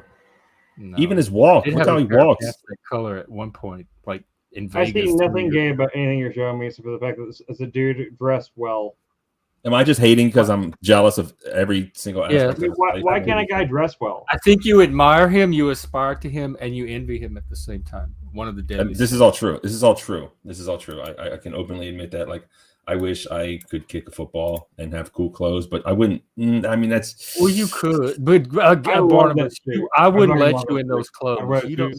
That's not you. You don't. The tan with with those hard brown pinstripes is fucking sick, dude. I love that shit. You like this? Oh, yeah, I would wear that in a heartbeat. That's a sick fucking suit. Chris could have. I can see Chris in it actually. A little flower in the lapel. But the tie doesn't match. The tie just looks like some tired '80s dad tie. I mean, that's what's drawing my eye. Yeah, the tie isn't the best choice, but still, like the suit is dope. What's this one down here? Like the one down. I like that one too. But like, what's the one in the middle down here? Is like the polka dot. I do like the one the lower left. Can't see it. This? Yeah, that one. That's a nice. And again, the tie though, but that's a nice. Like, look, dude, I like Jordan Peterson's suits though. Like everyone hates. But how many planes does he fly on that he needs a different? And he's wearing gloves. He's wearing gloves. Come on. He's basically a model at this point, though. He probably gets paid to wear those outfits whenever. He probably gets paid to wear those outfits when he goes to the airport. He probably designed. Okay. I'll give him a pass. Yes, he is a sponsored model. Okay. He's gay for pay. Well, aren't we all? Look at him before. Oh wow! Yeah, you can tell some gays got to him. They got a hold of him. He's on Queer Eye for the Straight Guy or whatever. I think this is Straight Eye for the Queer Guy because I'm learning more from y'all. This is But I need to talk to his team about those ties. They keep sticking on him. I'm assuming the ties are not doing him any favors, but his overall the choice the suits is of the front man. Not bad. If I were half my age, I'd date it. You wouldn't date this man now if he said, "Hey, I'm gay. I'm leaving my wife. I love you, Jeff. Let's go to Barbados." He's too young. I don't date kid. He's way too young. I don't take anybody to raise. He needs to be in my generation. He needs to know the same TV shows, and music. I mean, are you sure you're gay? I mean, no homo, but he's pretty freaking good looking. Have you seen his hair? Yeah, that's one way I know I'm gay. He's definitely good looking, except for the clothes. But again, I like that too. I need him in like a harness. I like that outfit. Some combat boots. All right, calm down a bit there. Well, he's a model and he's getting paid, so shout out to that. Otherwise, I think the speech was great. He's just reaffirming what people want to hear. He won me over. He won this gay Satanist over. He's going to red carpet premieres. He's doing all sorts of shit. He's getting his bag, man. Absolutely. All right, that was epic. I'm glad that the Catholics have this, like, to kind of represent and speak to and for them. And I wish other groups would find their version of him that could do that for their communities. If my clothing company offered me money to wear their pretty nicely in clothes, their suits out, like when I'm getting on and off planes and shit, you better believe I'd take that money. You wouldn't be Chris, though. What was that? You wouldn't be Chris. Yes, You'd I have would to be. wear the headbands, the I chest. would wear whatever they tell me to, and then whenever I'm not getting paid for wearing that outfit. Chris, if you came off a plane in one of those suits, I don't even know if I would pretend like I knew you in public. I don't even know if I could claim you. Because I know you. Because I know you. Like the red turtleneck with the white. That's sharp, dude. Like I said, I like Jordan Peterson's outfits too. I think Jordan Peterson sharp's like a fucking. Well, I don't plan to get to the suit wearing level of fame. I mean, I don't find it attractive. I feel like I'm okay with my antlers and my granny curtain shirts. Yeah, you won't let your own friend have a quote unquote glow up and look like this kicker guy. What? But have you looked at your head, Jeff? You've got freaking antlers on your head. You might as well put a red nose on too. Let's call you what's his face? Reindeer baby. Rudolph. Oh yeah, reindeer baby. All right, that's what's up. I can dress up and clean up pretty good myself. I can actually make myself look very stylish if I want to be. I just don't take that kind of time for the most part. But. Well, don't let me stop you, bro. I mean, have a glow up. Why not? You got to start spruiking your woman's art. You got to look the part of an art curator. And when I go out to do those kind of things, that's when I dress like that. But I'm on cam like that. I'm not even at home right now. I'm at my parents' house, doing stuff with my baby and stuff like that. So I'm not even I'm not in suit mode today. I was wearing. We did dress up one day on this stream. Did we wear our sports coats? Yeah, we wore a sports guy. It's the only reason I don't wear it more is it's hot as fuck to wear that shit up there. It's so hot to wear it. It looks hot, but it also it feels very hot. It feels like you're baking inside your outfit. So I know that. All right, well, right on. Listen, I got to get going. Maybe I'll do a show myself later tonight. Tiffany Henyard is hot. Gen X Jeff, I highly recommend you do a show about it. And I'm gonna at least use her picture and pretend like I know who she is next time I do my evening stream, which will be tonight and tomorrow. Perfect. Ryan, have you seen Baby Reindeer? That's next on the docket soon. We're watching it this afternoon. What is Baby Reindeer? I keep seeing that. What is it? Oh Lord! It's Netflix. It's a sick, twisted, dark series from England. It's totally insane. It's what you need to watch now. But what is it about? Is it about? It's about a stalker. That girl Stalker who stalks this bartender, and he starts to stalk, falls for her, and starts to stalk her. But it becomes this dysfunctional situation between the two of them, and it's based on a true story. That's the part I can't. Is it a movie or is it a series? It's series. There's only 7, and they're only half an hour. I put the link to our Discord. If you're in Discord. I have Netflix. Possible. Watch it, dude. Watch it. It's awesome. First 20 minutes. We're gonna do a panel on it later, like next week or maybe over the weekend. And when are you watching on Discord now? You're doing it now too? As soon as we end it, we can end this now and go watch it. There you go. All right, but that's it. I gotta go until Survivor tonight. I'll just try to catch up. I'll just definitely catch up with it later because I gotta go out. I gotta go out and try to. They're real short. You can breeze through it. The whole thing is 3.5 hours, so you can breeze through it. I'll watch it later. I'll watch it when I'm back at home because I gotta go out and take a look at this, see what this error code that my car's roof was. So okay, I'll see you guys later. Let's go ahead and just wind down then. Good hanging, guys. See you later. Yeah, it's nice. See you, Ryan. You too. Thank you so much, gentlemen.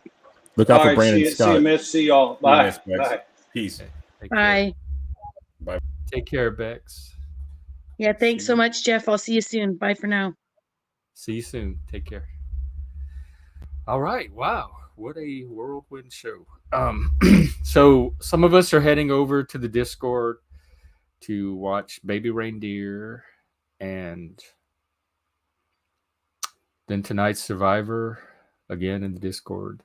And we'll be here tomorrow doing the getting my antler on again, doing the deer thing and the topic thing. I think tomorrow I'm gonna send me topics if you want me to talk about a mental health or neurodivergent topic or even a political or cultural topic. If not, I'll come tomorrow with a topic at the beginning and then we'll do another open panel and see who shows up. Thanks, Barnabas, for bringing the show today. And we're going to do the baby reindeer thing and Survivor. So take care, everyone. Thanks for watching.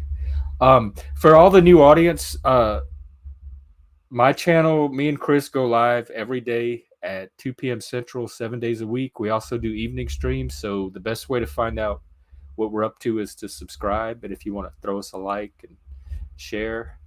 And other than that, I look forward to seeing you all next time. Take care, everyone. Let's see.